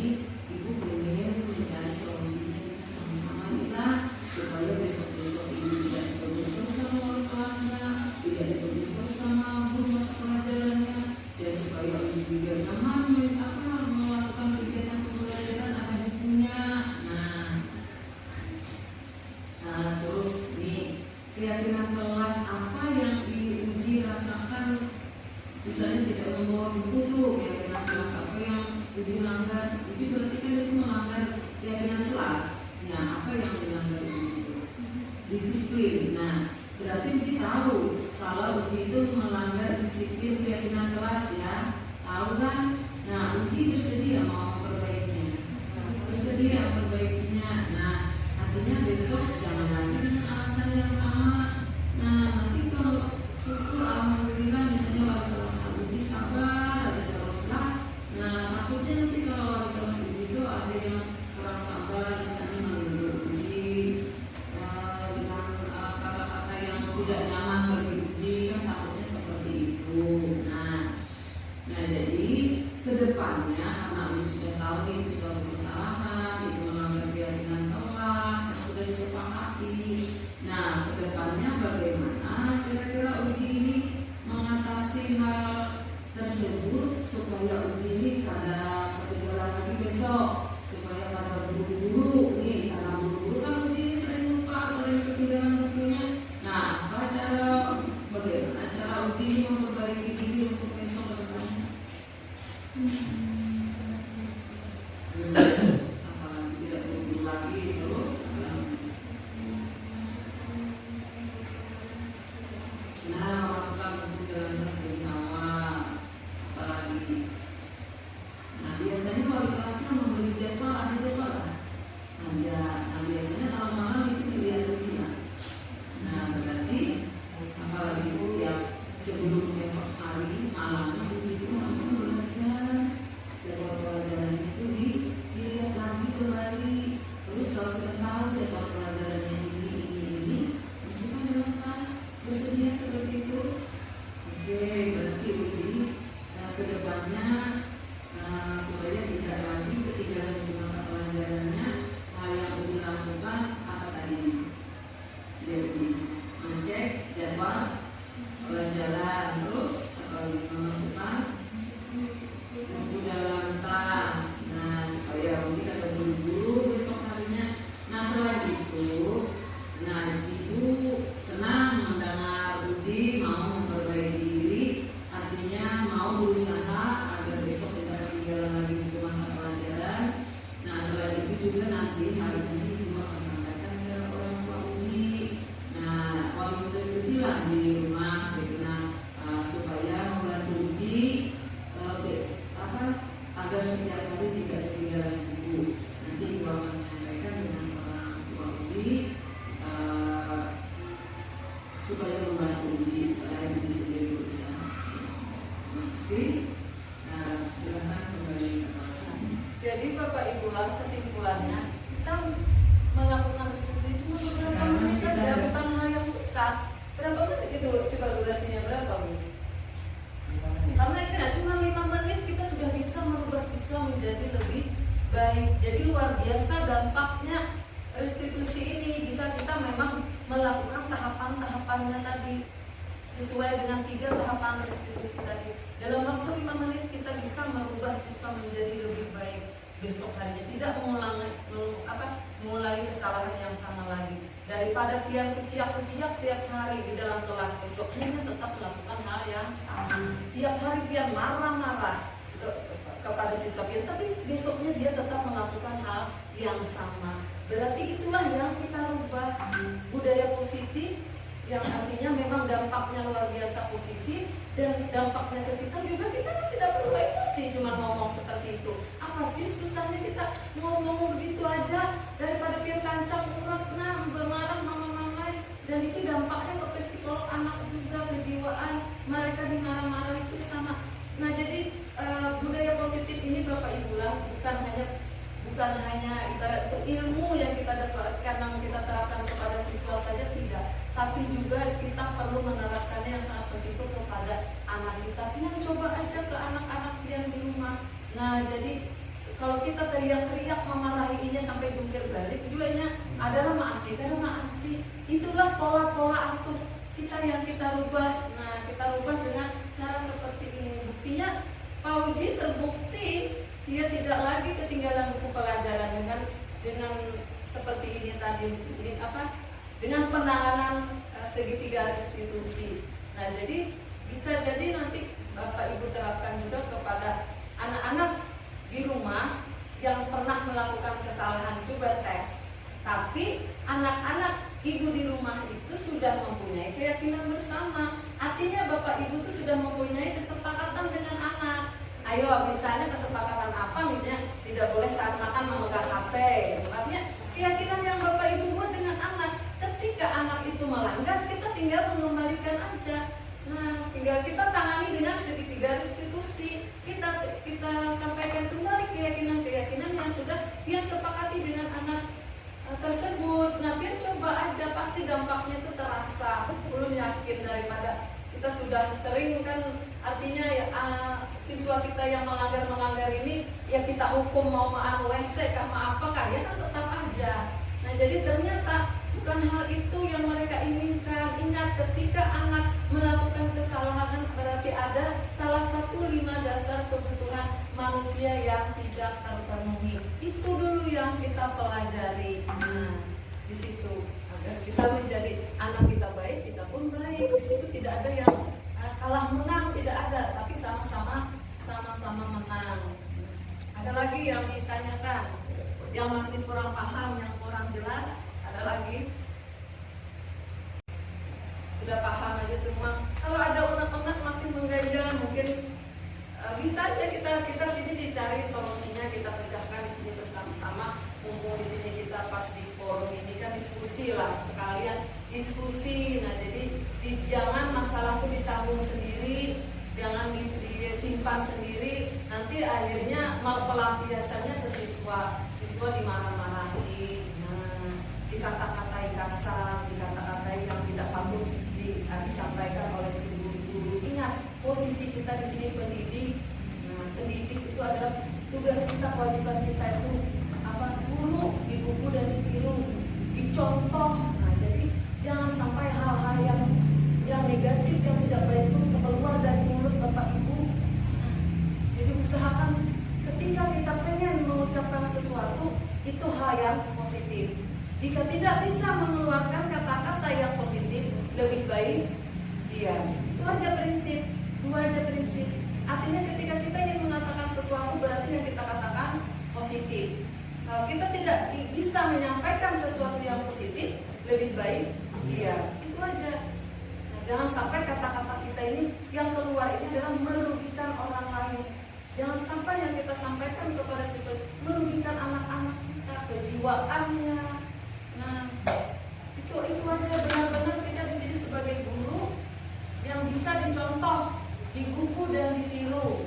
Peran kita sangat penting untuk seterusnya bagi anak itu, karena dia akan mengingat selalu hal-hal yang negatif yang pernah kita lakukan terhadap mereka.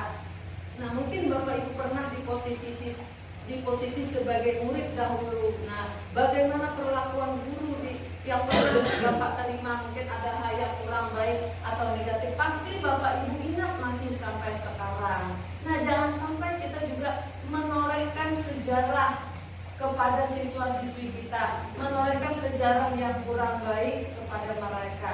Nah, tulislah sejarah-sejarah yang selalu diingat dan dikenang mereka seumur hidup mereka. Artinya kenang-kenangan yang indah, yang positif.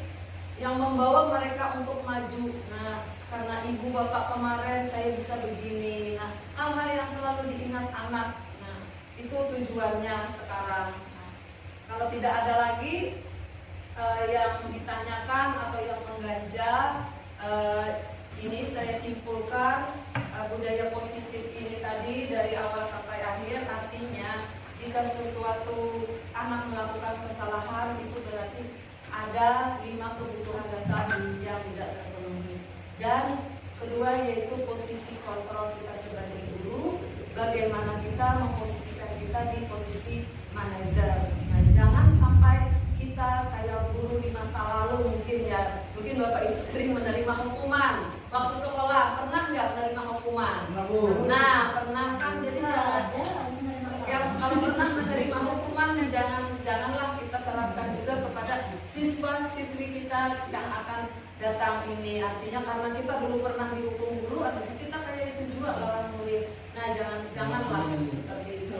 Jadi posisi kontrol di situ adalah kalau bisa kita di posisi manajer. Terus terang Bapak Ibu lah, ulun selaku ini, ulun artinya merefleksikan diri juga. Ulun juga di posisi kontrol. 5 di posisi kontrol ini mungkin ulun juga bukan sebagai manajer. Sebelum ibaratnya tuh mengetahui ilmu budaya positif ini, mungkin ulun lebih ke kayaknya di pembuat merasa bersalah, itu lebih sering pemantau atau teman. Nah, itu biasanya lebih sering ulun itu lakukan ketika menjadi guru atau seorang ibu. Nah, dulu seorang ibu sering membuat bagaimana anak itu membuat dia sendiri merasa bersalah. Oh, ternyata setelah mempelajari ilmu posisi kontrol ini, budaya positif ini, ulun menyadari, ulun kira ini pembuat merasa bersalah anaknya. Merasa bersalah, ini merasa bujur banget ini sudah artinya merasa suksesnya sebagai orang tua. Akhirnya anak ini merasa bersalah, ini mau mana? Oh, ternyata setelah mempelajari ini ternyata posisi yang tepat adalah mengajar, bukan membuat anak merasa bersalah. Oh, jadi menyadari, oh ternyata selama ini posisiku sebagai orang tua terhadap anak-anak di posisi ini kurang tepat ternyata. Nah, mungkin Bapak Ibu bisa memposisikan diri baik itu sebagai guru ataupun sebagai orang tua selama ini mungkin di posisi yang kelima itu di posisi mana. Nah, mungkin dan selanjutnya yang ini yang akan datang, oh berarti aku harus seperti ini. Nah, dari Bapak Ibu ini mungkin salah satu ada yang ingin menyampaikan, oh misalnya selama ini sebelum mendapatkan pengetahuan dari budaya positif ini, posisi pian-pian ini sebelumnya di posisi mana? Atau misalnya tanpa disadari, oh ternyata aku sudah di posisi manajer Bu selama ini gitu. Sebagai guru, buat ternyata di sini gitu. Nah, salah satu boleh bisa yang ingin menyampaikan, Bu Fitri atau Bu Rusmila atau Bu Yanti, saya selama ini ternyata oh yang benar tuh seperti ini, Bu, ternyata selama ini saya di posisi ini. Ya berbagi pengalaman lah, artinya manfaat dari ilmu budaya positif, disiplin positif, keyakinan kelas yang kita dapatkan hari ini mudah-mudahan benar-benar membawa manfaat dari dalam diri Bapak Ibu. Nah, jadi artinya bagaimana anak-anak itu berbuat kebaikan itu dari dalam dirinya, lahir dalam dirinya karena keyakinan tadi, tapi bukan karena imbalan ataupun harapan-harapan yang kita ajukan kepada mereka. Nah, gitu. Jadi ada yang ingin menyampaikan misalnya atau hal-hal yang ini umpan balik lah dari hari ini. Salah satu yang ingin menyampaikan dari awal nih sampai akhir, umpan balik atau refleksi yang kita dapatkan setelah belum menyampaikan materi budaya positif ini. Ada yang mau merefleksikan diri? Refleksi siapa? Bu Bismillah mau? Siapa? Arudi? Bu Yanti? Ayo maju. Kalau dia maju, Bu Fitri, maju Bu Fitri. Karena tidak ada yang mau, Bu Fitri mau. Alhamdulillah. Terima kasih, tepuk tangan dulu dari. Nah, dari ini tadi apa yang pembalikan apa yang didapatkan, terus manfaatnya dari Ibu sendiri. Dari teman balik yang saya dapatkan refleksinya, mungkin selama ini saya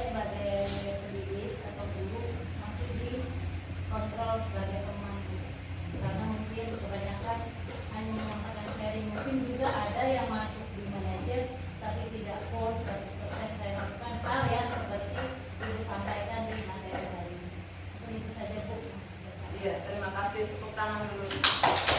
Ini dari bapaknya perwakilan. Ya, Lebih ke pemukaan ini ya. ngomong ya. Ngomong. Artinya ini kan jadi masalah. Ini kontrol saja kayak ulun kan. Ulun merasa oh selama ini sebelum mendapatkan materi ini ulun ternyata di posisi nah pemantau sering membuat anak ulun sendiri merasa bersalah. Nah ternyata di posisi itu. Tapi setelah mendapatkan ilmu ini oh ternyata hal yang saya lakukan selama ini bukan hal yang tepat di posisi itu. Gitu.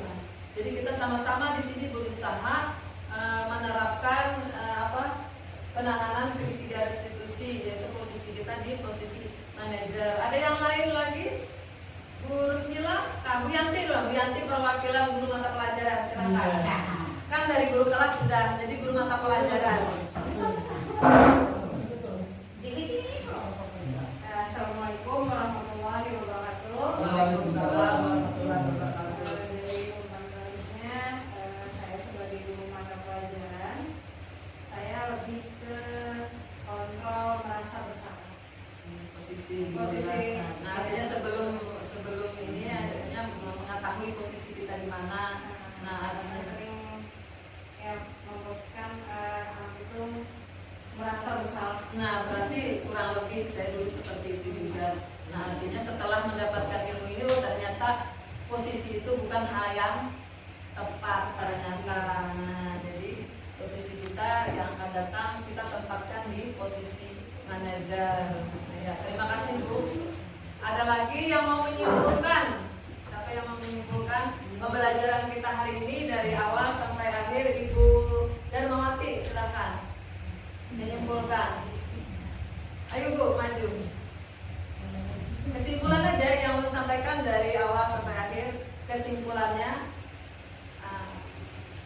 atau Bu Rusmila aja, ya Bu Rusmila, siap. Beri kesimpulan, maju ke depan. Kesimpulan dari pembelajaran kita hari ini. Jadi kita kalau yang sudah menangkap semuanya berarti alhamdulillah berarti semuanya sudah bisa menyimpulkan pembelajaran kita hari ini intinya Bu. Assalamualaikum warahmatullahi wabarakatuh. Waalaikumsalam warahmatullahi wabarakatuh. Kebetulan dari pembelajaran kita hari ini kita dapat mengambil kesimpulan bahwa kita sebagai seorang pendidik itu harus mempunyai posisi kontrol di posisi manajerial. Artinya kita harus bisa menangani siswa dengan budaya positif yang telah kita pelajari tadi. Mungkin itu saja yang saya sampaikan. Kalau tidak mohon maaf. Iya, terima kasih, tepuk tangannya dulu. Ya, jadi kesimpulan kita hari ini yaitu kita mempelajari 5 kebutuhan dasar manusia. Nah, setelah itu posisi kontrol, baru segitiga restitusi. Jadi itu yang ibarat itu yang intinya keyakinan kelas. Nah, jadi pertama tadi apa tadi? 5 kebutuhan dasar manusia. Nah, terus lagi posisi kontrol. Terus keyakinan kelas, terus lagi segitiga restitusi. Itu poin-poin penting kita hari ini. Semoga Bapak Ibu selalu mengingat apa yang ulun sampaikan hari ini. Tadi ingat kebutuhan dasar manusia, posisi kontrol dulu, terus lagi keyakinan kelas, terus segitiga restitusi. Nah, terus lagi juga ada pun tambahannya yang kemarin ulun melakukan penerapan budaya positif Jumat Berkah dan makan bersama. Itu budaya positif artinya secara umum di sekolah kita tujuannya nilai-nilai kebajikannya tentu ada. Dengan Jumat Berkah kita menanamkan anak itu apa yang di dalam dirinya itu apa, berbagi, membantu orang yang membutuhkan. Nah, itu nilai-nilai kebajikannya. Nah, keyakinan sekolah yang kita tanamkan kepada siswanya diharapkan artinya nanti biarpun di luar sekolah ini mereka ada melihat impak atau sumbangan, mereka langsung tergerak hatinya. Nah, artinya penerapan itu tidak hanya di sekolah. Nah, kalau makan bersama setiap hari Sabtu, nilai kebajikan atau keyakinan sekolah yang ditanamkan itu diharapkan di situ ada nilai-nilai kebersamaan yang akan diukir oleh anak-anak nanti. Oh, dulu di sekolah SD 1 makan bersama, rame-rame bersama. kebersamaan di situ.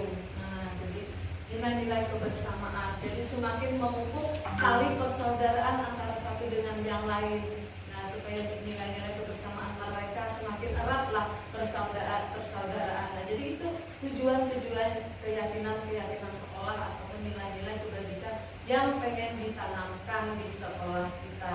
Nah, itu terima kasih atas kesempatan Bapak Ibu di sini memberikan waktunya mau mendengarkan saya berbagi penyebaran budaya positif atau diskriminasi ya, bahasa kerennya itu, bahasa kita penyebaran budaya positif. Nah, dari hal yang Ulun sampaikan hari ini, Ulun sangat mengharapkan Bapak Ibu benar-benar menerapkannya kepada siswa-siswinya di kelas ataupun secara umum bagi guru mata pelajaran. Nah, jadi setelah ini Bapak Ibu langsung bertindak. Yang belum membuat keyakinan kelas, tolong buat keyakinan kelas masing-masing. Nanti saya kontrol di kelasnya sudah ada keyakinan kelas belum atau tidak. Nah, jadi artinya kalau Bapak belum berarti Bapak belum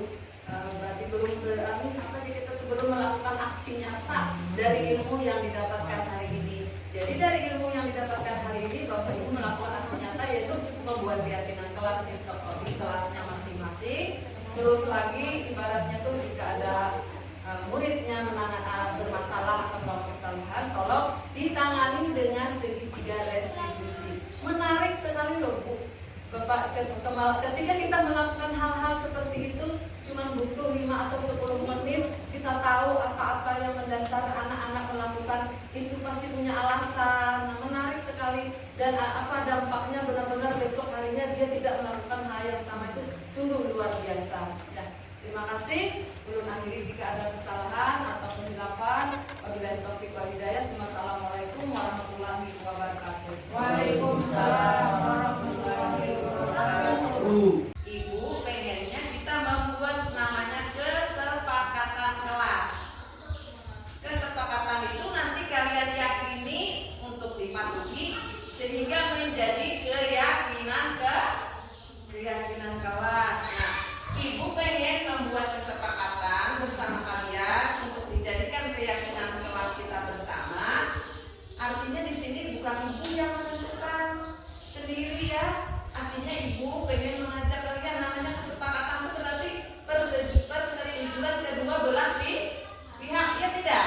Kalau Ibu saja menulis misalnya ini itu namanya peraturan sebelah pihak. Sekarang Ibu pengen namanya kesepakatan berarti kedua belah pihak. Artinya kalian juga menyetujui, kalian juga membuat. Jadi tidak Ibu dari kalian untuk kalian. Dan nanti kesepakatan kita itu kita jadikan keyakinan kelas. Jadi apa saja yang kalian ingin sampaikan, misalnya pengen kalian keyakinan kelas kalian, kesepakatan kalian dari peraturan kita rubah kesepakatan. Oke, mengerti ya? Jadi misalnya datang tepat waktu, nah itu namanya kita rubah jadi peraturan, kita rubah jadi keyakinan. Nah, jadi di sini dari peraturan dulu nanti kita perhalus ya bahasanya. Jadi nanti kita memperhalus bahasanya bersama-sama. Kalian boleh menuliskan masing-masing apa yang kalian kehendaki dari peraturan. Nah, kalian tulis masing-masing. Terserah boleh 1, boleh 2, boleh 3.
Misalnya kalian, misalnya siapa nih namanya?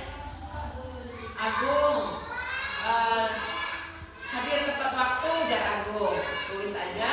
Terus yang lain jangan boleh tidak menurut. Yang lain apa lagi? Misalnya kalau yang piket datang lebih awal. Nah, seperti itu tulis saja. Nanti kita bahas bersama-sama. Kita jadikan keyakinan kelas. Ini maksudnya itu semacam peraturan, cuma kita jadikan keyakinan. Kita sepakati dulu, baru kita jadikan keyakinan. Nah, kalian tahu kan contoh-contoh dari ini? Contoh-contoh dari peraturan aja dulu. Kalau kalian belum paham, nanti baru ibu bahas masalah keyakinan atau kesepakatan. Nah, misalnya tadi contohnya dari Bu, oh datang tepat waktu, oh yang tiket datang lebih awal. Nah, tidak boleh membuang sampah sembarangan. Nah, macam-macam yang kita sepakati untuk kelas ini supaya kelas 5 ini tertib, bersih, aman, nyaman kalian belajar. Nah, lancar kalian belajar. Itu apa aja yang kalian inginkan? Nah, yang kalian inginkan. Pokoknya terserah, kalian boleh berbeda-beda sama temannya, nanti kita bahas sama-sama. Yang dari ingin kalian yang baik-baik tentunya ya, jangan yang kada baik. Nah, kalau lagi ada yang mau tulis, biasanya kita bahas juga Bu, pengen boleh makan di kelas misalnya. Nah, itu kira-kira menurut kalian bagus tidak? Nah, pokoknya yang tujuannya positif ya, namanya disiplin positif. Jadi tujuannya positif.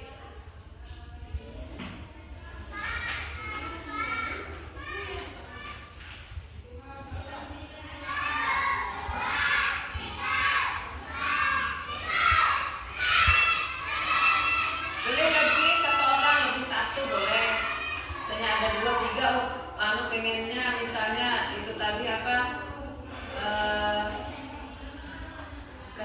Ketika satu boleh, satu aja, lebih dari satu juga boleh. Misalnya kalian pengen banyak, kenapa di kelas 5 nih pengen seperti ini, tulis aja keinginan kalian. Tulis aja supaya tercipta, tujuannya itu adalah supaya tercipta kelas yang nyaman, kondusif. Misalnya kalau izin harus lapor lawan gurunya misalnya. Nah, misalnya seperti itu juga ini misalnya kalau keluar misalnya izin ke belakang harus minta izin dulu. Itu namanya macam-macam. Misalnya tidak boleh ribut di saat jam pelajaran. Pokoknya tujuannya disiplin positif itu yang menciptakan kenyamanan kalian dalam belajar.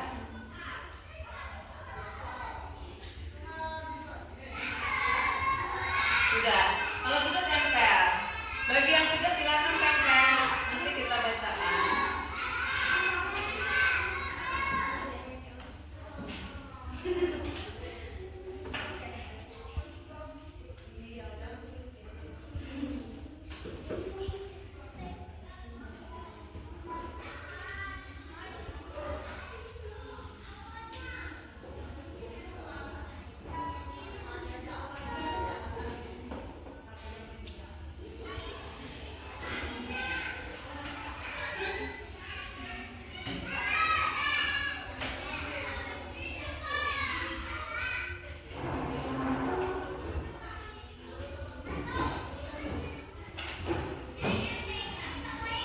Berarti kalau sudah semua nanti dibacakan ya.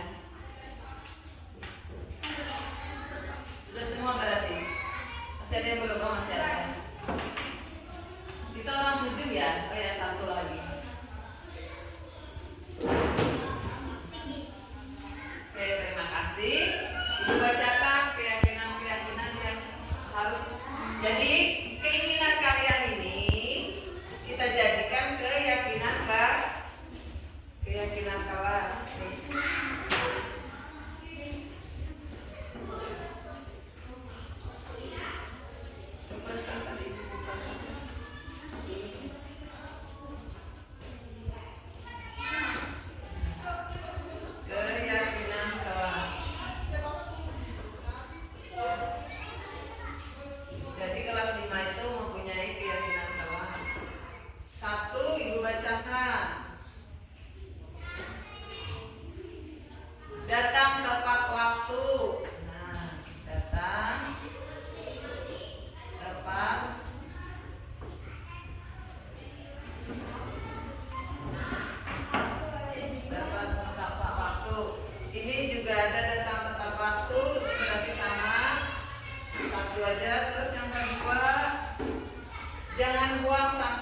sembarangan.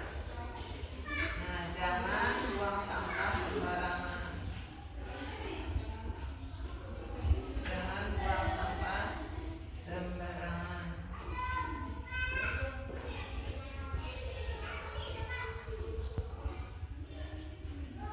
Tiga,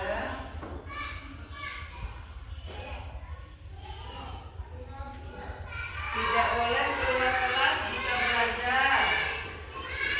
Tidak boleh keluar kelas jika belajar.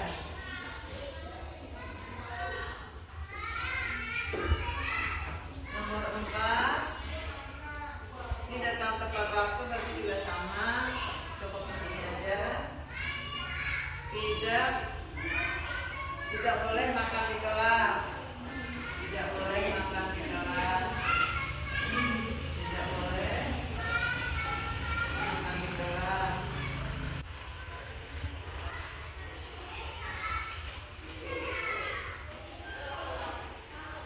Saling membantu sesama lain. Saling membantu sesama lain. Nanti kita bahas. Terus lagi menjaga kebersihan. Menjaga kebersihan. Terus lagi ini datang tepat waktu juga sama. Datang tepat waktu juga sama.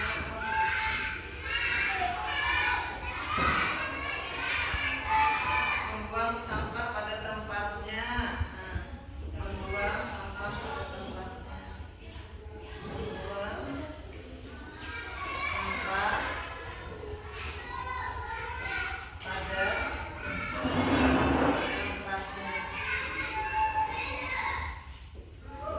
Membuang sampah pada tempatnya. Ini juga buang sampah pada tempatnya. Ini juga jaga kebersihan. Berarti sama. Nah, berarti ini aja, jangan buang sampah sembarangan. Berarti ada 7 yang kalian harapkan di kelas ini menjadi kesepakatan dan keyakinan kelas. Nah, jadi menjadi keyakinan kelas ini. Yang 7 ini di sini kita bahas sama-sama. Datang tepat waktu. Datang tepat waktu itu berarti aku ya tidak boleh terlambat. Nah, hadir tepat waktu. Nah, itu sudah bagus. Bahasanya sudah bagus, berarti itu tidak perlu kita perbaiki. Bahasanya sudah bagus, sudah halus, datang tepat waktu. Sekarang nomor 2, jangan buang sampah sembarangan. Jangan buang sampah sembarangan. Ini bahasanya sudah halus belum? Ibu tanya. Ini jangan buang sampah sembarangan. Sekarang Ibu conteng di sini juga ada menjaga kebersihan. Jangan buang sampah sembarangan, membuang sampah pada tempatnya. Nah, dari peraturan ini,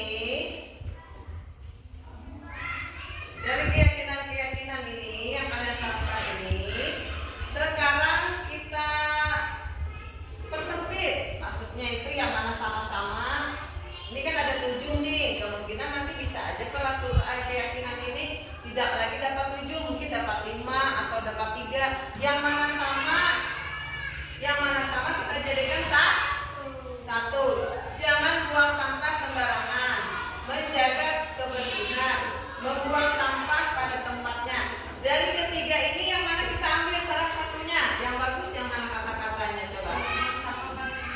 Membuang sampah pada tempatnya.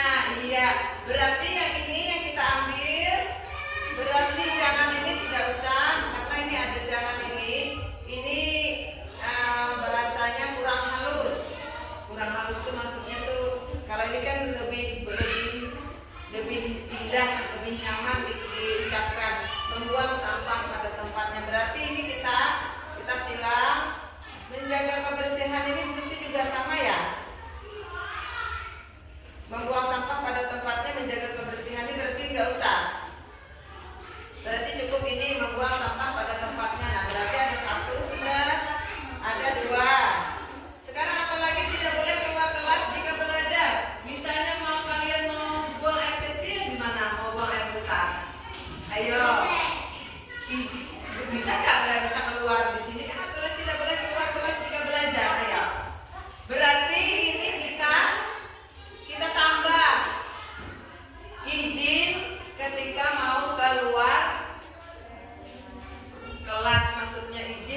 ketika mau buang air kecil atau buang air besar ya. Nah, berarti di sini bagusnya apa? Kita tulis di sini.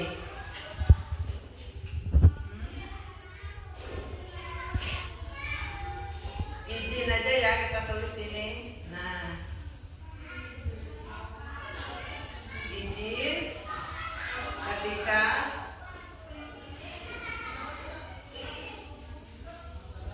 mau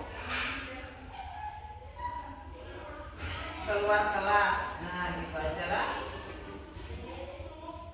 Di saat belajar.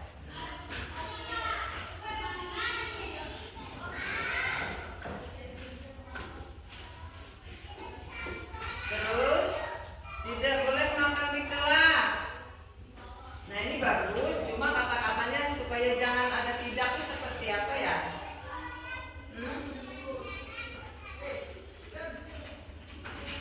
Supaya jangan ada tidak ini bagaimana kalimatnya? Tidak boleh makan di kelas. Seperti apa ya Allah supaya kalimatnya bagus?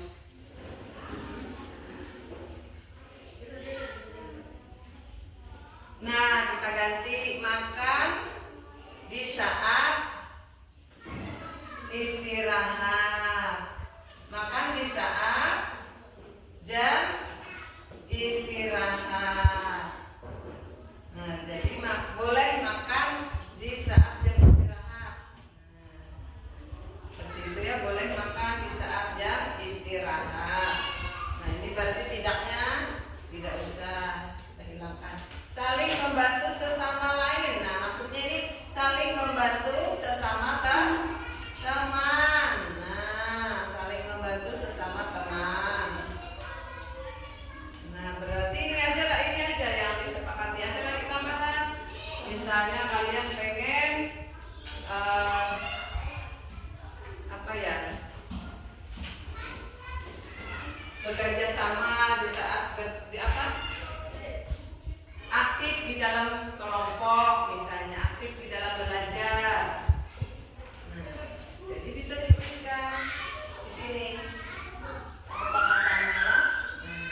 Kita tambahi misalnya aktif dalam belajar. Aktif dalam belajar ini aktif mengeluarkan pendapat. Nah, aktif dalam pembelajaran. Jangan misalnya kulik pas guru menjelaskan. Nah, aktif dalam pembelajaran. Apalagi aktif dalam pembelajaran.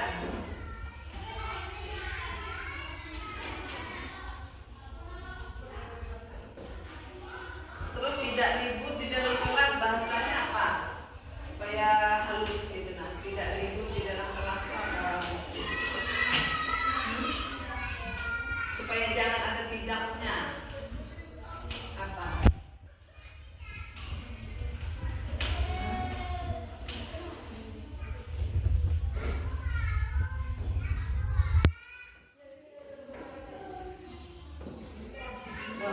Berikutnya apa? Tertib atau mendengarkan guru di saat pembelajaran ya. Mendengarkan guru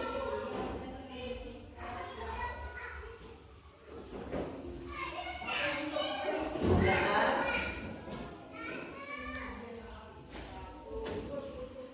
menjelaskan. Nah, apa lagi? Jadi ada berapa semua ini? 1 datang tepat waktu. Terus 2 di 1. 2-nya apa tadi? Membuang sampah pada tempatnya. Nomor 2. Saling membantu sesama teman. 3. Boleh makan di saat jam pelajaran. 4. Di saat jam istirahat. Izin ketika mau keluar kelas. 5. Apa lagi? Aktif dalam pembelajaran. 6. Mendengarkan guru saat menjelaskan. 7. Berarti ada 7 ya semua? Iya, coba. 1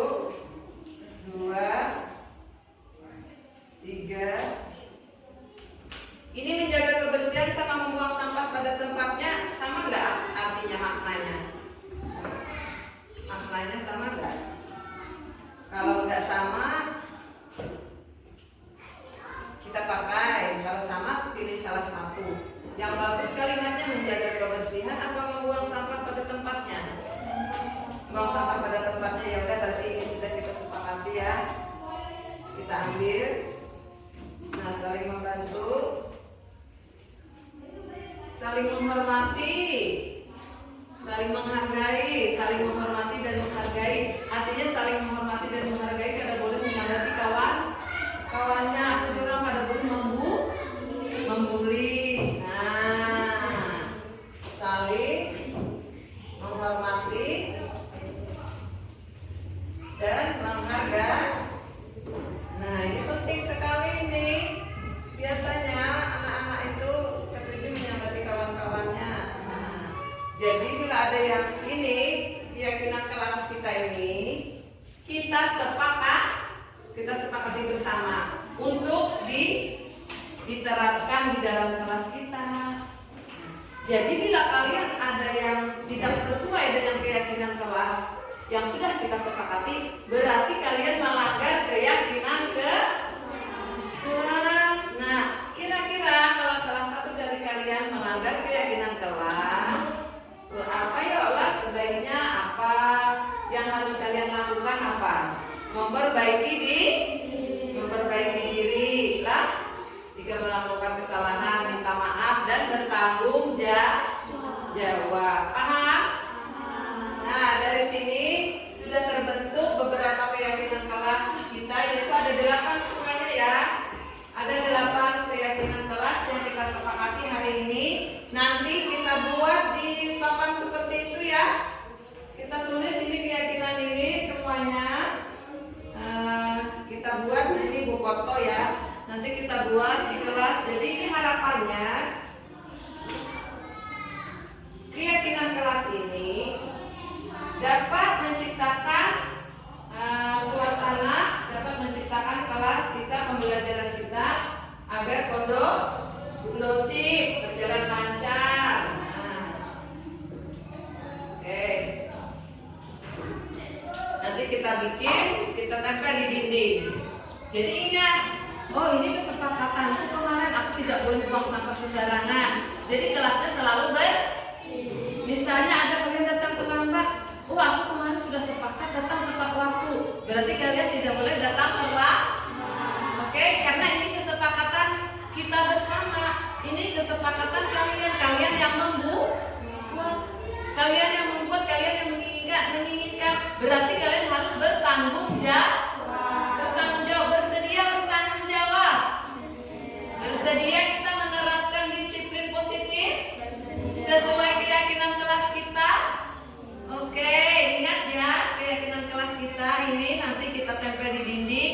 Kalian baca setiap hari keyakinan kelas. Nanti misalnya berarti kalau tidak boleh datang terlambat supaya hadir tepat waktu, berarti kalian tidak boleh begadang malam, tidur pada waktunya supaya pagi-pagi bisa bangun.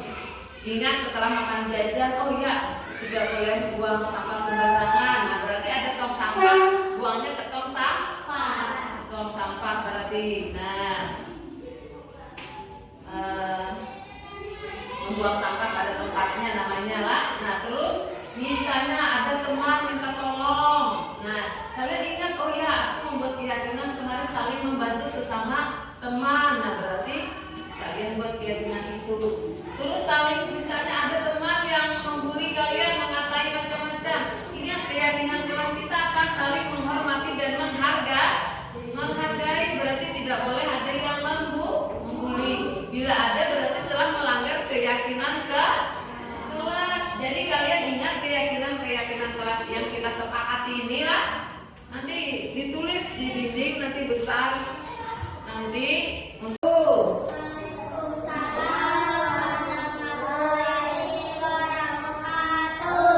hari ini senang? Hari ini kalian bahagia?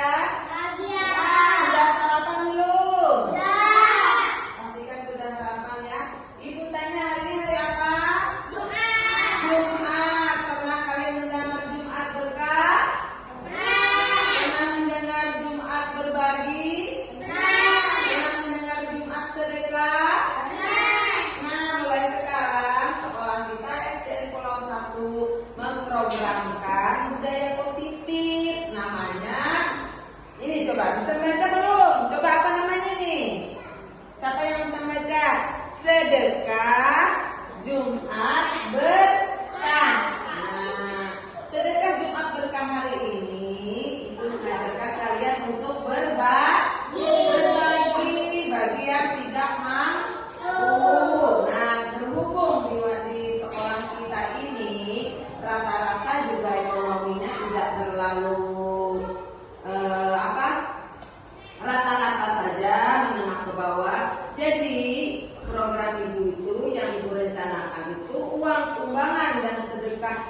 Nah, hari ini nanti kita kembalikan kepada kalian lagi untuk budaya positif selanjutnya, yaitu makan bersama.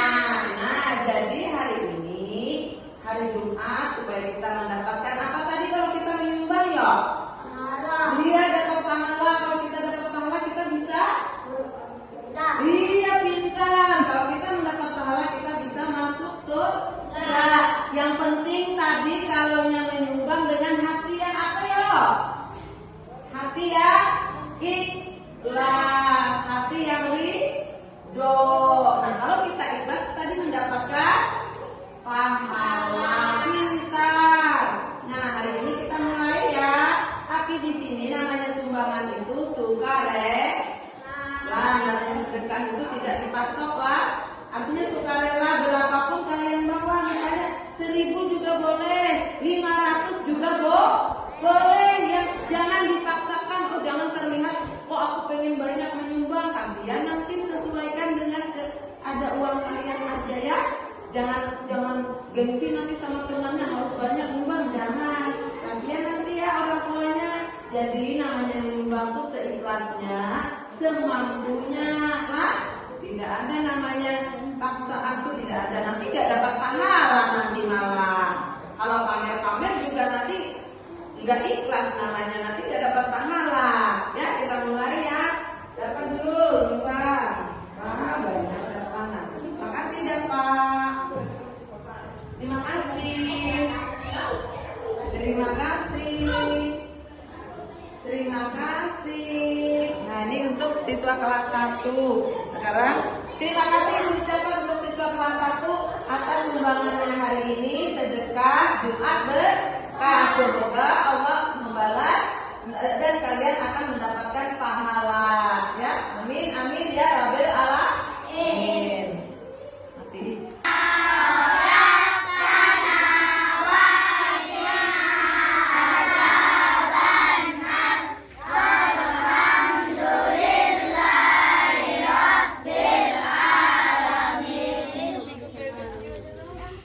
Ya, silahkan dimakan.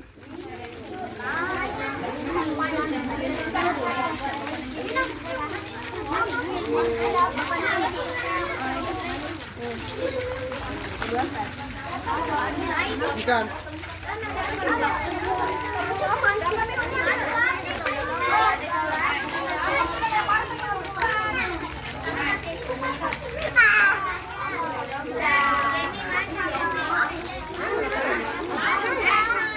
Senang lah hari ini, senang.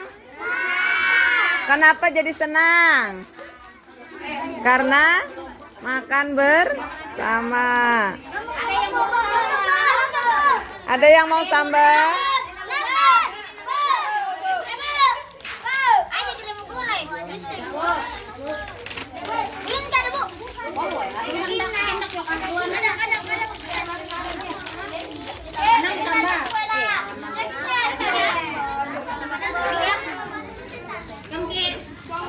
Makannya yang sabar, jangan keburu-buru nanti keselak.